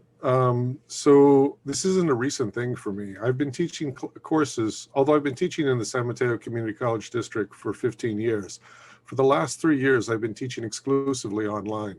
The courses that we build for our online sections, we start with them exactly as they mentioned with regard to Berkeley. We start with the same content. So I usually start with an outline an inventory of the topics and the individual learning objectives within those. And that's my starting point, whether I'm teaching face-to-face or online. The next level up is then we design the experiences that the student is going to encounter, how they navigate that content, how they review the objectives, internalize the skills, exercise the concepts, test the assertions that we make, and authentically apply what they learn to demonstrate that knowledge. But they're working off of the same content either way. Now, courses online, there are different models of online. Some online courses involve synchronous online meetings. Some courses online are primarily asynchronous. We found that the asynchronous ones work especially well for working adults, for people who have complex schedules, for people who are taking these courses maybe from different time zones, for example. The asynchronous courses have been extremely successful for us. These activities need to be structured in a way that can be described very concisely, because the instructor is not necessarily there in the same place with you at the start of that activity. So you have to describe them very concisely. They also need to include additional scaffolding, and the introductions to each of those topics need to be well tuned. They need to be structured in a way that the students accomplish them with multiple parallel stages. So if a student gets stuck in one spot, that doesn't hold up everything. They can communicate with the instructor asynchronously, get clarification, get additional resources, but they can still move ahead with other aspects of that. So as you're constructing these experiences and the activities for the week, you do need to set up that parallel structure so that students have multiple tracks that they can go through and still make progress. The student-to-student interactions. And remember, when you're taking a course, whether it's asynchronous or synchronous, part of the experience is interacting with other students. But the student-to-student interactions need to be spread out over multiple days. Students work together with projects, they communicate, they discuss topics through text discussion boards, video poster boards, or other ways that they may collaborate online. But those activities need to be spread out, and you need to give enough time over a period of 2 or 3 days so folks who are working on different schedules can still participate equally, learn from each other as they learn the content. Teacher-to-student interactions need to be intentional and frequent. Even if it's an asynchronous class, that the instructor needs to be present during the course of that through asynchronous tools. They need to have that personal element, because as one of your speakers mentioned earlier, that personal element, that connection is very important to building character, to understanding the quality of the discipline that you're sharing with folks. Video chapter introductions, as you start a new chapter, putting together a quick video that helps the students understand, offers relatable stories, puts it in a way that makes it personal to the student. Video introductions are a good way to accomplish that. Also, announcements, periodic announcements as you open new sections, saying these are the assignments for this week, these are the things we need you to accomplish. Personal feedback on homework and tests are key to keeping student engaged. And you can share that content with handwritten notes on assignments. You can do it through our various grading systems. And again, personal video notes attached to assignments or assessments are a good way of keeping of accomplishing that. Thank you so much, sir. So that means that it is not a completely different platform, but we try to integrate our conventional way along with the synchronous and the asynchronous way, making it sure that for the students, it is still there is still a connect, there is still a way. As you rightly mentioned that when we talk about asynchronous ways of communication, or rather delivery or method. So we are talking, is that we are talking about self-paced courses as well, wherein it is not exactly time-bound? Yeah, there's a difference between, for example, a self-paced course, which is more you put together a structure and the student can then go and work on that and then comes back periodically. That's different than an asynchronous course where students are engaged. They're just engaged with time-shifted elements so that they're interacting with the faculty, but it's they have the option of doing this on their own schedule, on their own time, but still keeping in track, interacting with faculty, interacting with students, and getting the full rich experience of that college course. Okay. So then my very next question to you, sir, is that how do you motivate learners, especially for an online class? Because when we talk about a complete paradigm shift, when we are talking about allowing them to have their own space and time to connect, how do we keep them motivated? Because students, as we say, when we talk about young students, we were young in that time. It was very difficult for us to hold and focus. So your opinion would really help us, because we really struggle over here to keep them motivated and keep them at one place. So, yeah, I mean, the first thing to realize is teaching is teaching. You're engaging with someone and helping them build confidence. And a lot of the tricks and a lot of the tools you have in a lecture hall, you can accomplish online. You just have to express them through different modes. But when I want to keep students engaged, I usually start with something surprising. I offer them an observation that's counterintuitive, an observation that catches them by surprise, something that demonstrates the value of the theory, or at least perks curiosity. And I can do that by inserting video elements, by carefully crafted text at the start of things. I often open a chapter or start a chapter with the mistake that's most likely going to trip you up in this chapter is, and then I briefly describe it. I don't go into a lot of detail yet. I just put it out there, plant the seed. And then as I bring them, I might say something like, for this chapter, ABK, with the gas laws, the most common mistake you'll make is in temperature, always be in Kelvin, ABK. I'll tell them flipping the sign is the key to thermodynamics. If you flip one sign, it'll be like a house of cards. I tell them when they're thinking about significant figures, addition is actually harder than multiplication. And I plant that seed at the start of the process. And then as I proceed through the content, about a third of the way through the content, I give them context. I give them the opportunity to make mistakes, because that's how we learn. We learn through our mistakes. So I let them explore that. And then I gently remind them as they interact with these things. And this keeps them engaged. It keeps them challenged and curious, but it also demonstrates that you care. Because learning is about transformation. It's in some ways more personal than surgery. And the student needs to trust the instructor. They need to feel that they care. And so that's how you need that connection to keep them motivated and to keep them engaged in the process. I spend a lot of times on the discussion boards for these asynchronous classes. I spend a lot of time interacting with the students there, and I encourage them to bring their questions to those boards. If they get challenged, if there's something that's they're having difficulty with, bring it and put it up on the board, because the homework is not an assessment, it's an exercise. It's a chance to try out these theories. And instead of that homework being something that discourages them, it becomes a gathering point where folks from in different time zones on their own schedules can join in that discussion and explore these complex topics. Short videos, 5 to 8 minutes tops, illustrating key points or demonstrating skills need to be embedded throughout the course. That keeps it personal. It keeps it, that human connection going. When students fall behind, and it happens, life happens, and so a student may fall behind a little bit in the content. I identify a key assignment or an assessment, and I send them an email. I let them know they can still get full credit for this, and that changes the tone of things. Often students worry that because they missed something, they've fallen off the train. They can't keep going forward. They may sour on the class, but if you reach out to them and say, hey, as a reminder, that assignment you missed last week, it's still possible because of the way we've structured this for you to get full credit for that. I've unlocked it for you. So why don't you jump in and let's get back. And you know what?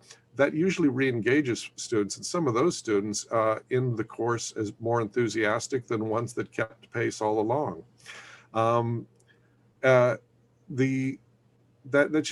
That demonstrates that caring. Like I said, it's a human interaction, even if it does happen through a computer. True, sir. Thank you so much. I mean, so we have to be really creative. The academics, the educationists have to be a little creative when it comes to the pedagogy. We need to tweak it a little so that it fits into this new norm. So thank you so much, sir. Thank you so much for your valuable time. I would say that's one of the advantages of the two-year schools. We're there because we want to teach. You know, at higher institutions, there's a lot of pressure for research, but at the two-year schools, we're there because we want to teach. Indeed, sir. Thank you. Thank you so much, sir. Thank you so much once again for your valued suggestions. Thank you so much. Now, with the time constraints, I'll move to somebody who has been really patient and somebody who comes from the industry, you know, who has the vast experience, who brings a vast experience for us, and one of our very honorable guests, Mr. Lemke. Sir, pleasure to have you here. Thank you so much for being here, being patient enough to join us and be a part of this very unique experiment that we are trying to do, where we are trying to bring everyone together.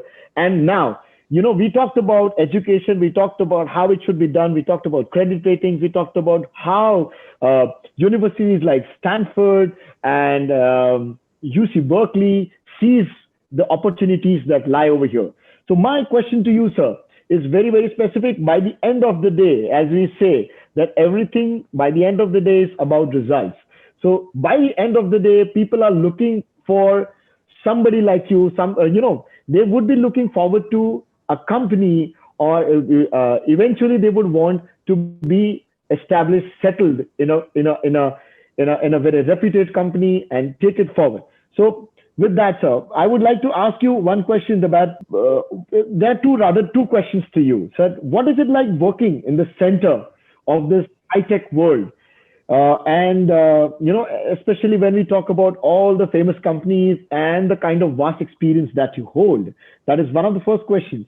And another question that I would like you to add up at the hiring process. So when we talk to students, when we are engaging with students, they are, by the end of the day, their end result, their end goal is to, you know, get a good, nice job in a very good company. So according to you, sir, what are the opportunities and how, you know, they should look forward to when it comes to industry or the industrial requirements, sir? To you. Thank you very much. It's so exciting working in the Silicon Valley, which comprises of San Francisco and San Jose and a lot of cities in between. And in this area, there are a lot of major companies: Microsoft, Facebook, Yahoo, PayPal, Intuit, Google, VMware, tons of them, you know. What got me here 40 years ago was a company that did something that started on the personal computer, an application that had windows, a graphic windows and a mouse, and you can have multiple applications going over. And 40 years ago, that application started to change the world and how PCs operated. It became a personal computer and really made it work. Now, in this area, those kind of innovations are being done every few years, every year, you know, since 1980 through now, 40 years of innovation. So if you come out here, what are people doing nowadays?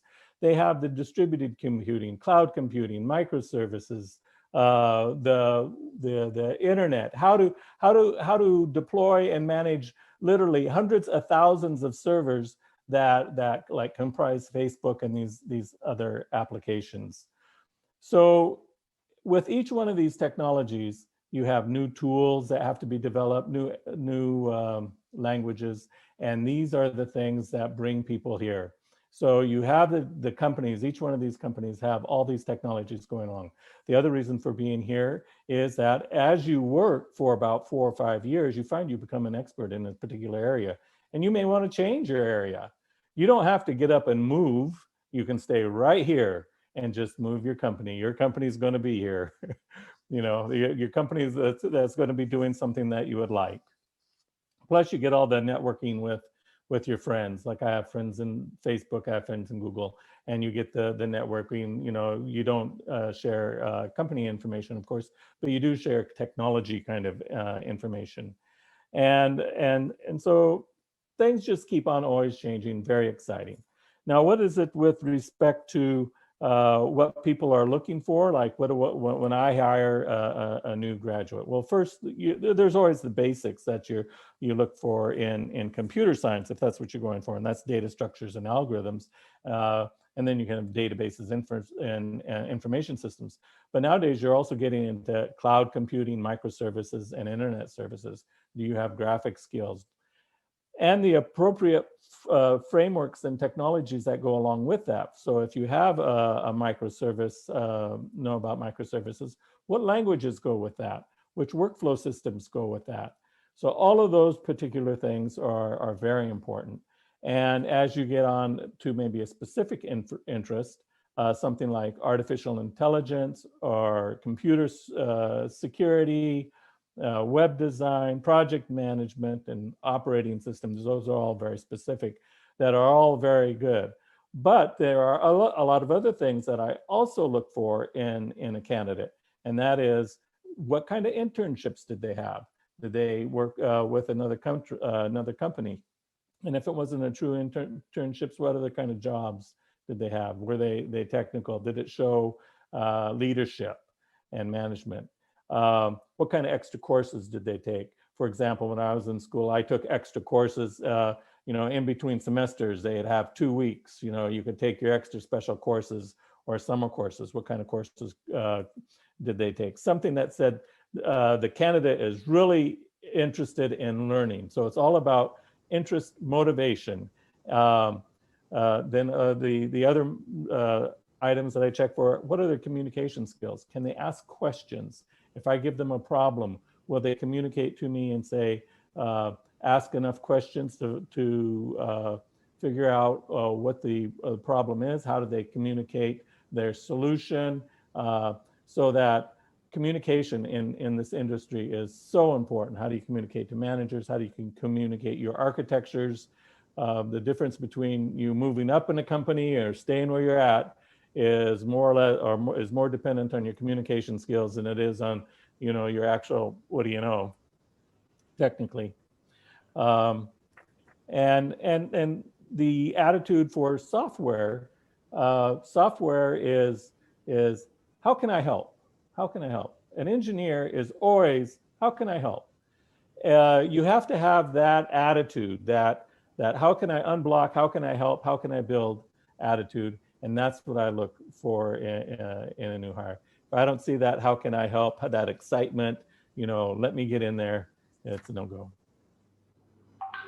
Thank you so much, sir. Thank you so much. Thank you so much for insights and exactly what somebody from such a renowned company or somebody who is actually looking at the entire process, what they look into. So yes, and I'm so happy to know that, our community colleges, where we are actually trying to build this corridor, allows our students to have all the kind of interactions that are required, not just learning the part, but along with that, taking communication, as you rightly mentioned, is one of the key elements when it comes to engaging and when it comes to taking it forward. Thank you so much. And Shweta ma'am, I would like to, I would thank you so much once again, all the panelists for being so kind, being so patient. Now, I would open the forum and I would like Shweta ma'am to take it forward along with some really important questions for our panelists. Shweta ma'am, over to you. Absolutely. We have a lot of educationists representing more than 70 schools here who've been waiting really patiently. And I think more than patiently, they've been listening interestingly, because it has been such an interesting discussion touching versatile topics. We would like to take questions that have been pouring in. And one of the first questions that came in, and somebody who wanted to ask question, we do have Mr. Utpal Shah with us, who is the director of Amicus International School. He is a visionary. We do know him here for his really good work. So he has a question, I think, which he wants to pose to Dr. Jing Luan. So Mr. Utpal Shah, can like to? Yeah, sure. Yeah. Dr. Jing, would like to ask you one thing. Would your group be assisting our students in funding their trip for the education towards your country, especially during this pandemic situation? I think a very important question asked by Mr. Utpal Shah. The pandemic has definitely given a lot of economic crisis to a lot of people. We would like to understand from you, Dr. Jing, if you have any financial support that your group provides. to the students. Thank you. Thank you very much. That was obviously, if I were a parent, I would be asking the same question. So, but before I get into that, I just wanted to use this opportunity to clarify one thing. I work at the San Mateo County Community College District. That's quite a mouthful. So for international education purposes, our foreign brand name is San Mateo Colleges of Silicon Valley, which everyone can instantly associate and can identify. So that's terrific opportunity for me to say that. Also, I was commissioned an article by the president of Sino-US Society. So what I'm going to do is to post this in the chat room. So if you have a chance to look at it, it's called the New Waves for Next Wave for Indian Students. And I think the communication we have today will be an update to that article. To answer the question directly from Upal Shah, thank you very much for that question. Yes, we do. We are one of the few community colleges or public institutions that offer scholarships for international students, incoming freshmen. So if any student in the past or in the future as F1 students, we offer them global BACA scholarships.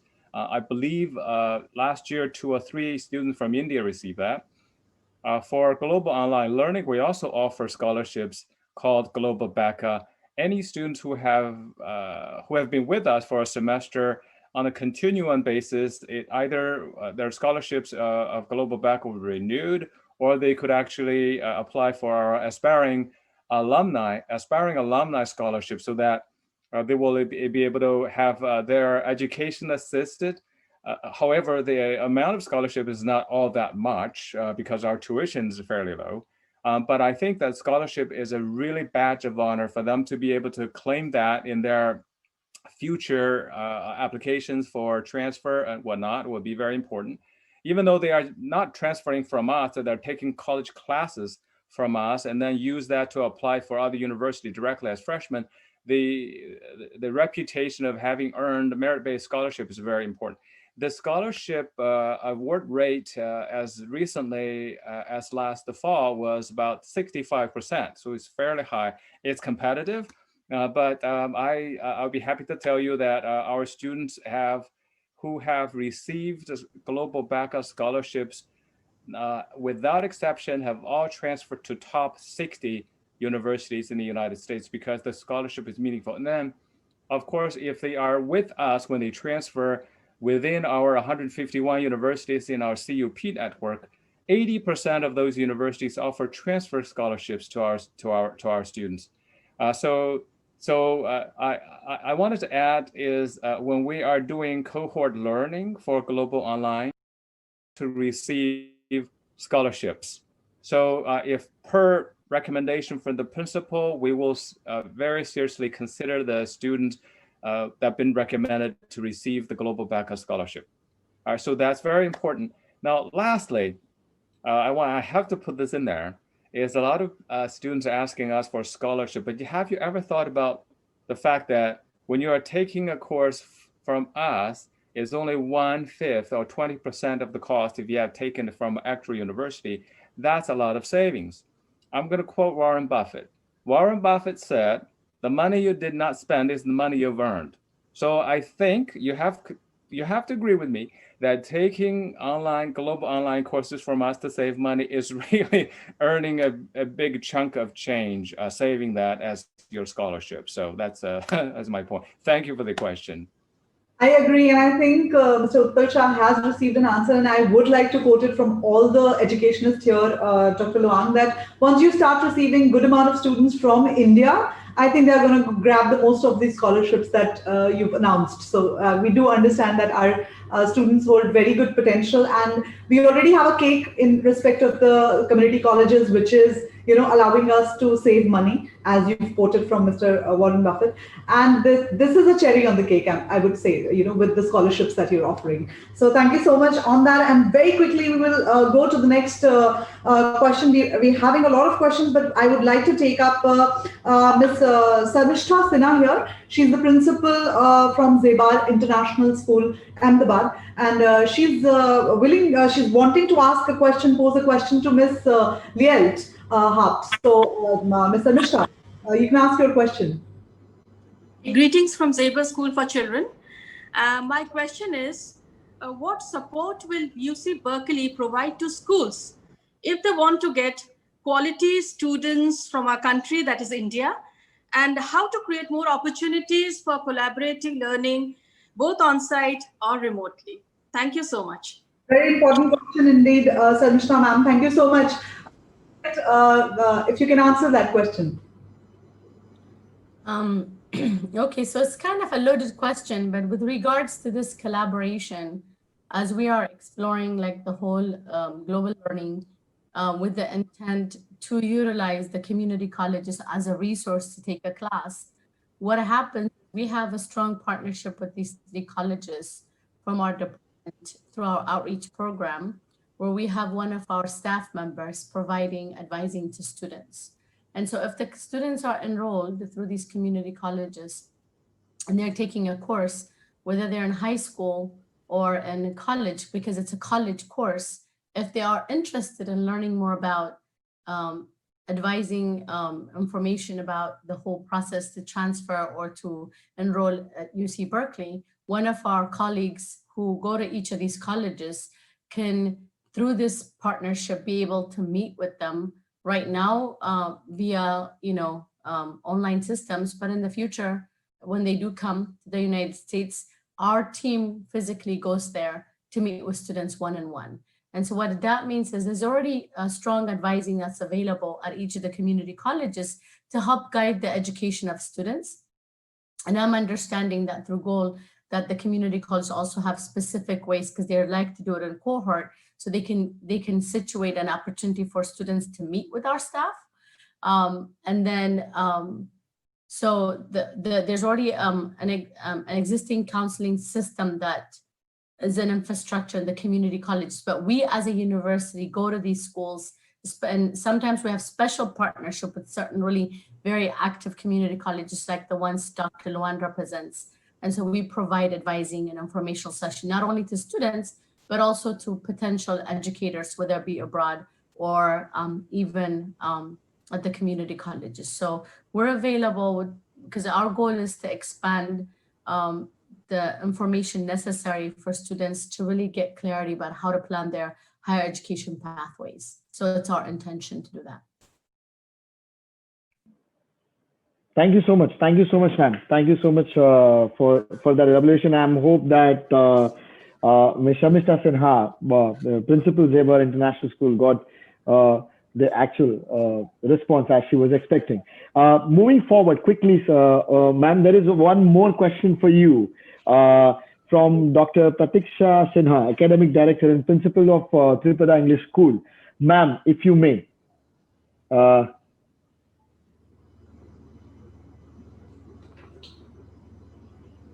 Dr. Hello. Yeah, good afternoon. It's a nice webinar and we are getting a lot of things into. My one question is, in the high school, the students, those who are studying in the high school, and do you consider the college credits earned via online mode? They will get the same credits? Yes, thank you so much for asking that question again. The courses that are taught, as the professor was expressing, whether teaching them online or in person, what matters is the content and the way, whether or not it's measured to articulate as one that's transferable at the university level. So if that already occurred, because that happens already in the backdrop by the professors at the two institutions, the actual course being transferable or an actual college equivalent course, what matters, whether it's taught online or in person, is irrelevant, because in the transcript, it doesn't say online. The physical, like again, the pandemic is changing things, but even prior to the pandemic, what makes community colleges really flexible is that students can work and do different things, for, take care of their families and have different things and still be able to catch an opportunity to take a class online to meet their requirements for transfer. And so that has been long time established with community colleges that are very forward thinkers. Right now, some of the schools like Dr. Luan's schools have been very established. So with this pandemic, they can just move on to expand it to international community. So ultimately, the course content and its equivalency and articulation is what's most important, not whether or not it was taught online. And again, with the pandemic, it doesn't matter anymore. I think that clarifies a very important point, Ms. Lael, here, that not just in the first year or second year of community colleges, when they are there studying online in the American system or offline, but I think when we're trying to establish a collaboration here in Indian education system, while students study here in their high schools, if they can take a few online credits, that's also going to be similarly recognized for their transfers. So I think that's an important point that has been posed here. Yes, Meet, we would like to continue there. Yeah. Yeah. Thank you so much, ma'am. Thank you so much for elaborating it once again for us and clearing the doubt that Dr. Pratiksha Parikh had. Because we are talking about both, as well as when we are talking about the community colleges, as well as the online offerings or the options that are going to be available in India. Moving forward, sir, we have Mr. Sunil Dalwadi, Chairman of JC Group. He has a very interesting question for Dr. Nick Demelo. Mr. Sunil, please, if you can, just take it forward. My query is related to online teaching. I want to ask that during the online teaching, normally the teachers are interacting with the students a lot virtually. So are there any measures assessing the frequency of interactions between instructor and students in online teaching environments?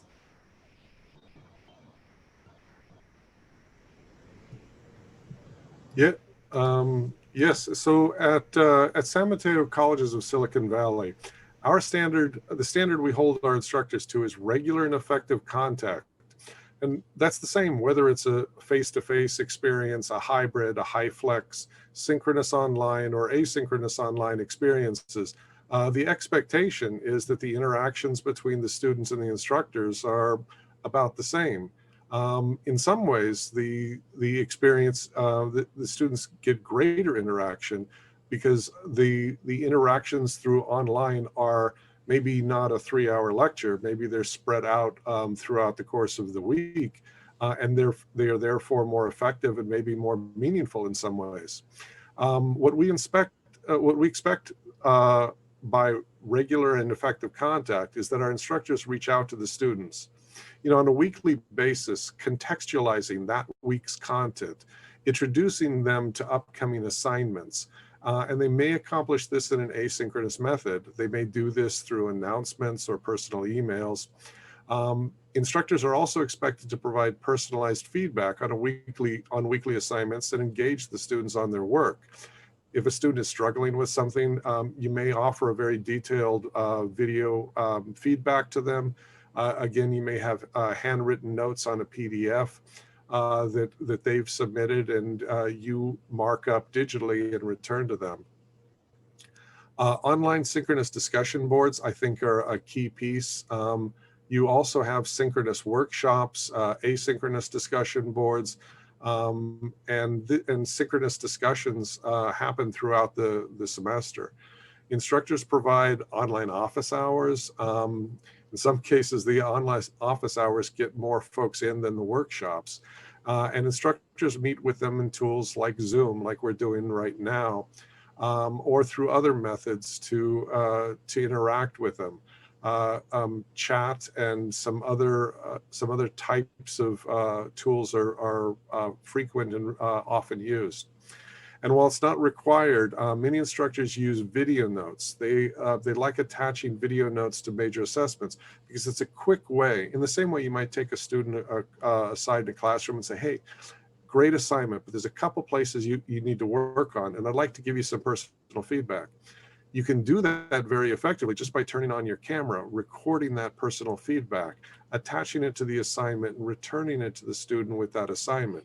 It's a quick and effective way to give personalized effective feedback to those students and keep that experience both meaningful and personal.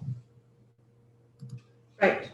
Dr. Nick, it is indeed important to understand that what responsibilities do instructors hold when we're talking about the kind of online education we're planning to pass through and the quality to be passed through in that education. It's extremely important. It does come with a responsibility on instructor as well.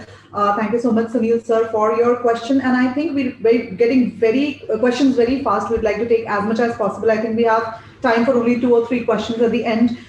We do have Mr. Dharmesh Bhatt, who is the principal, Bharat Group, Rajkot, from Rajkot, who has a question. What I believe is for Mr. Ralph Lemke. So, Mr. Dharmesh, would you like to ask your question? Yeah. Sorry. Namaste, everyone. Greetings to all. Now, madam, my question is to Mr. Ralph. What would you like to tell us, our high school students, to do in order to just like him? Mr. Ralph, please. Okay, thank you. Good question. It's a very straightforward question for you, sir. What you should do to be like you? What we should do, yes. So for especially high school students, and as you get in to college, the idea is always show motivation and learning. That's what I always look for in my candidates. Now, one of the things with like if you're going to high school and you're then going to college, one of the things that really help is a 4-year college. It can be quite intimidating. When I went in graduate school, I was a TA, and I'd see go to an auditorium for chemistry students, and here's this auditorium of 500 to 700 people. Very intimidating. So the idea of like going to the community colleges, like you guys have been mentioning, is fantastic. That's what I did, and that is the thing that really brought in self-confidence to go further.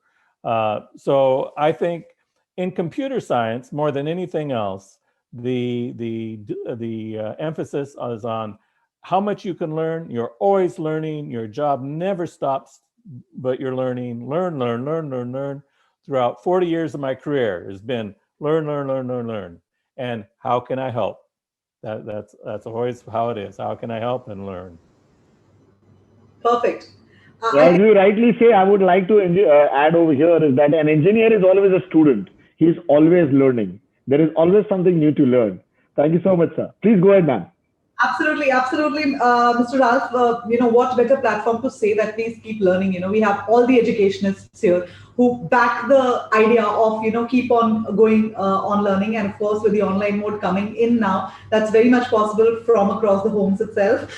Very quickly, I think we have a lot of questions. I'm really sorry, the ones that we're not able to take and the ones that we'll get back to you on that very specifically on emails and personally. But we do have Mr. Archit Bhatt, who started the conversation and who did kind of introduce our Gujarat's esteemed panelists today.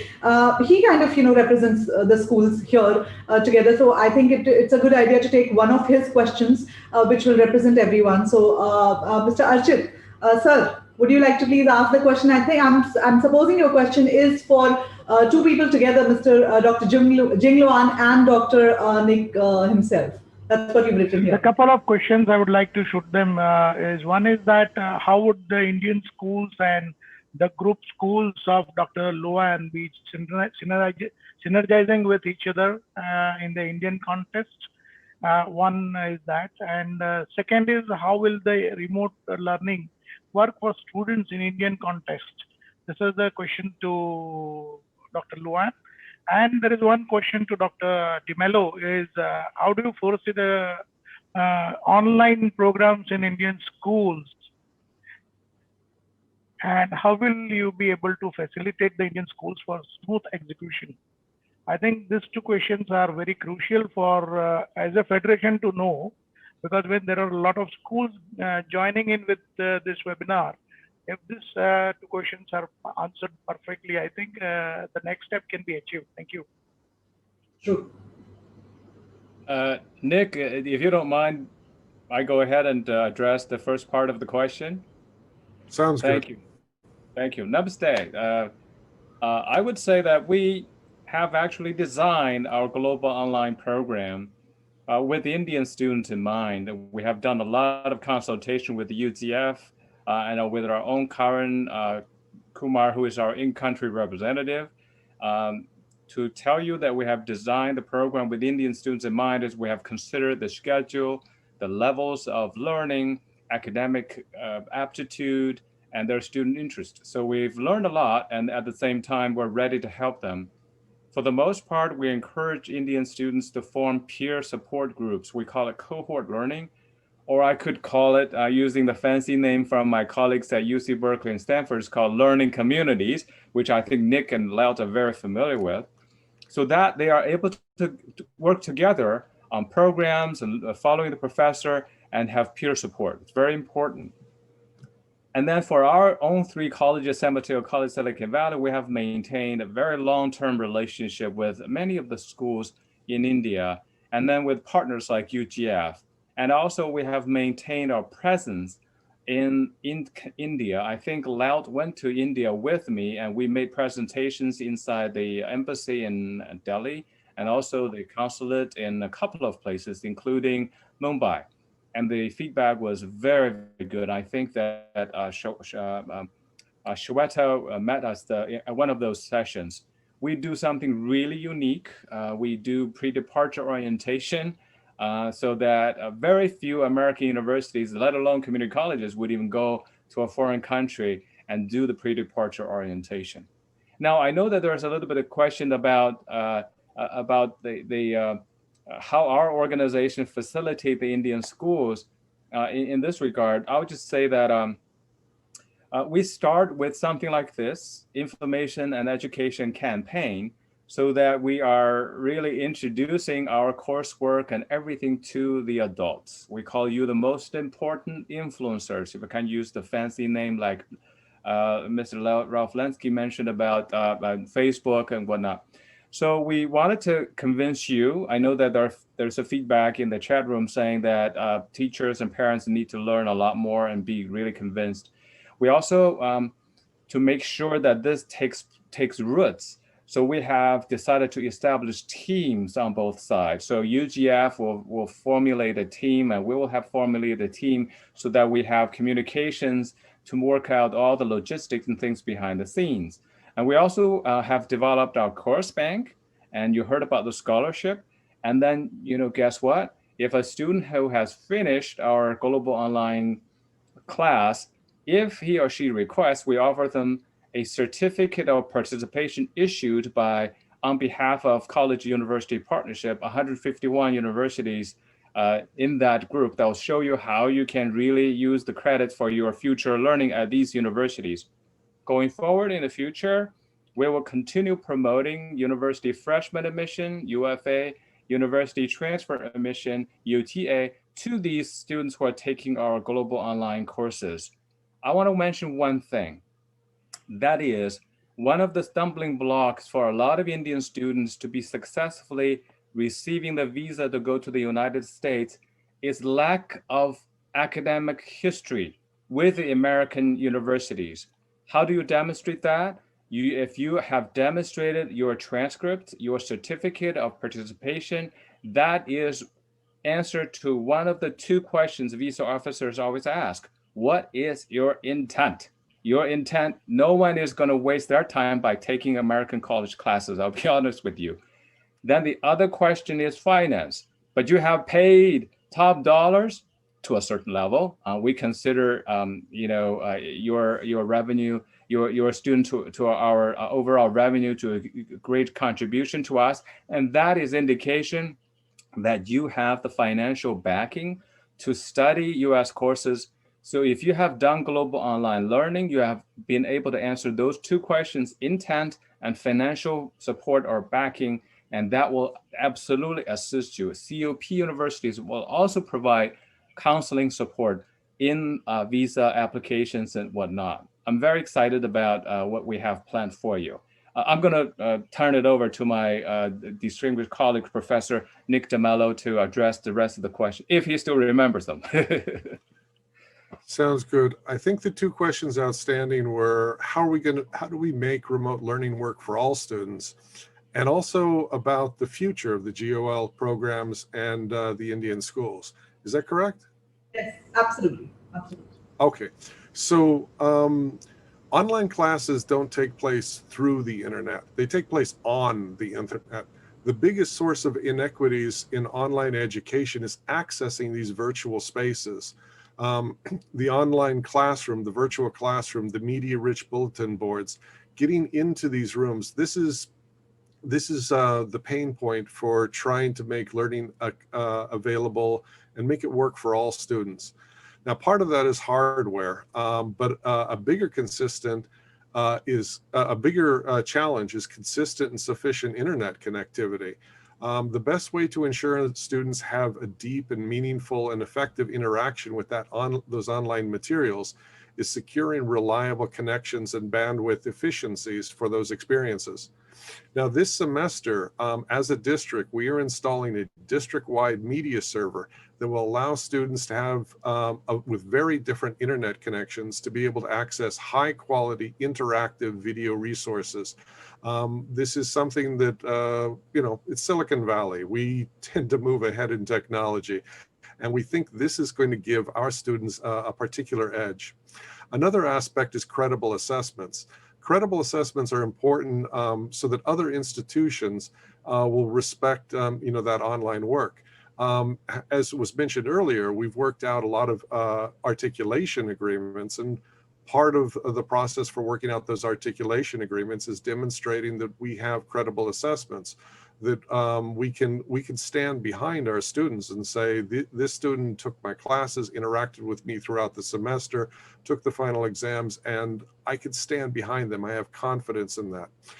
Instructors in our district produce Monte Carlo style assessments that allow flexibility that allow a different but equivalent assessment to occur when one student takes the test at 8 in the morning, another takes it at 9 p.m. at night.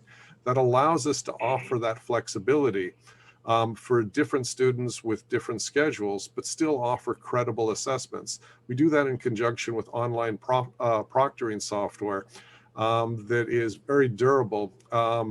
And that ensures the continuation of our articulation agreements. Personalized, flexible course structures are needed to accommodate different schedules. Our classes also recognize that, life happens and some folks may fall behind, but again, we design our courses so they're flexible and we can bring folks back on track. And as a result, we're able to get more folks to the finish line than many other options. Anyway, these are some of the ways that we work to make sure that our online experience works for everyone. Now, you asked about, what do we see as the future for the GOL programs with the Indian schools? Well, I mean, high school and higher education are very different environments for learning. When folks are in grade school, when we teach them the ABCs or their numbers, we do that. We do that for children without their permission, their knowledge, or even their cooperation. You can teach someone their letters just by chanting a nursery rhyme over and over again. Try that with quantum mechanics. It doesn't work the same.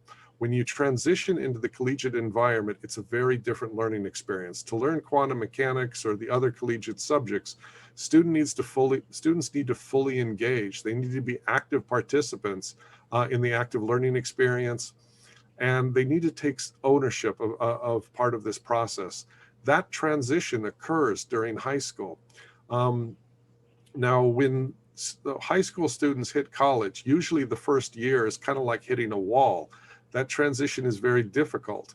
Now, one of the values of the GOL program is it allows students to step into that new world of the collegiate learning experience at a safer pace and from their homes with the support of family and communities that they rely on that are important to success, especially in that transition period.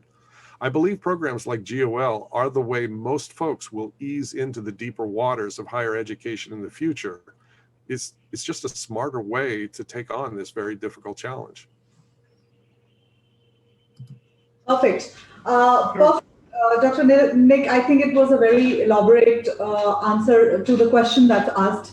And of course, you know, we are all here, all the teachers, you know, together here, educationals joining us today have taken really good notes on how to take these collaborations forward and how basically to turn online platforms into a global engagement that we're trying to put forth here. Of course, we're running really late, not just on Indian Standard Times, but for all our panelists who've kind of lost their sleeps tonight, but then it has engaged us in a very good discussion. Post that, I'm sure nobody's going to sleep and think over the kind of work that we would all want to do. We would like to really take all the questions here, but we will all answer them shortly when we get back to all the schools for thanking us on joining in this program and taking things forward. We can have just an ending note from Dr. Jinloan. I think Dr. Jinloan, everybody's wanting to ask a question, but then if you can just answer them briefly, that we will all get back to you and they can all rest, silently until we reach to them. Yes. Well, thank you. Namaste. Thank you again for this great opportunity. I wanted to particularly thank our great collaborator of UGF, who has been with us through the ups and downs of international education the past 2 years. It seems that there are a lot of ups and there's a lot of downs. And then I am terribly humbled, really, by the wisdom from my fellow distinguished panelists. I learned a lot, even though, I've worked with them or spoken with them in the past. And of course, I wanted to really appreciate the thoughtful and intriguing questions from the colleagues in India. I cannot thank you enough. I'm sure my fellow panelists felt the same way. In my opinion, this is the most unique and illuminating panel I've ever had, ever. So I hope that some of this stuff could be of value and of interest to parents and students. And then I look forward to much success and wish for the best of days to come for all of you and all of us. Thank you very much. Thank you so much, Dr. Loan. Thank you so much, Lilt. Thanks, Ralph. Thanks, Nick. Thank you so much, Tejal ma'am. Thanks a lot, Jatin sir and Priyan sir. Thank you, Vardhan sir, and thank you, Manan sir. Thank you so much. Just a second. Team, of course, for allowing us to have this strong platform. Yes, Meet, would you like to say something? I had one thing to say. Yes, ma'am. I just wanted to say something. I grew up in Ethiopia and I had some when I was a kid, and my teachers were Indian, so it was a very interesting experience. And visiting India was an amazing experience. But what I wanted to share was, I think this pandemic is going to change the world. And even though we all hope that things are going to be the way they used to be, I think they're going to be a lot more complicated than we expect. And so online learning probably is going to continue, as well as probably having a workforce in the future that's going to be very well prepared to this type of platform. So any experience students in India and other countries could have to begin to communicate their world, because I know like in-person instruction is amazing. I know that Indians are very community-oriented people. I'm from Africa. We want to see people, touch them, hold them. And I don't know how this pandemic is going to last. And I think it's going to shift the planet from a different perspective. So it's better that our people begin to learn to communicate and figure out an online world, even though we don't want to, but we have to do it. And so I don't know if things are ever going to go back the way it used to be a year ago. So it's one way to begin to move this force into a different level and really up the games of, different societies to be able to navigate their world, because the whole online world brings in necessity for, competency in language, communication, writing, all this stuff, which is not always available when you're in person. So I think this is going to be important to keep that in mind. It's one of the most affordable way to move your society forward. I just wanted to say that. Thank you so much. Thank you so much, ma'am. Thank you so much, because as I see, ma'am, the pandemic has done one positive thing, is that it has made the entire world come a lot closer. We are all so connected, and we are all always looking for a better way to connect and take it forward. Thank you so much, ma'am. Thank you so much. I would also like to thank all the participants.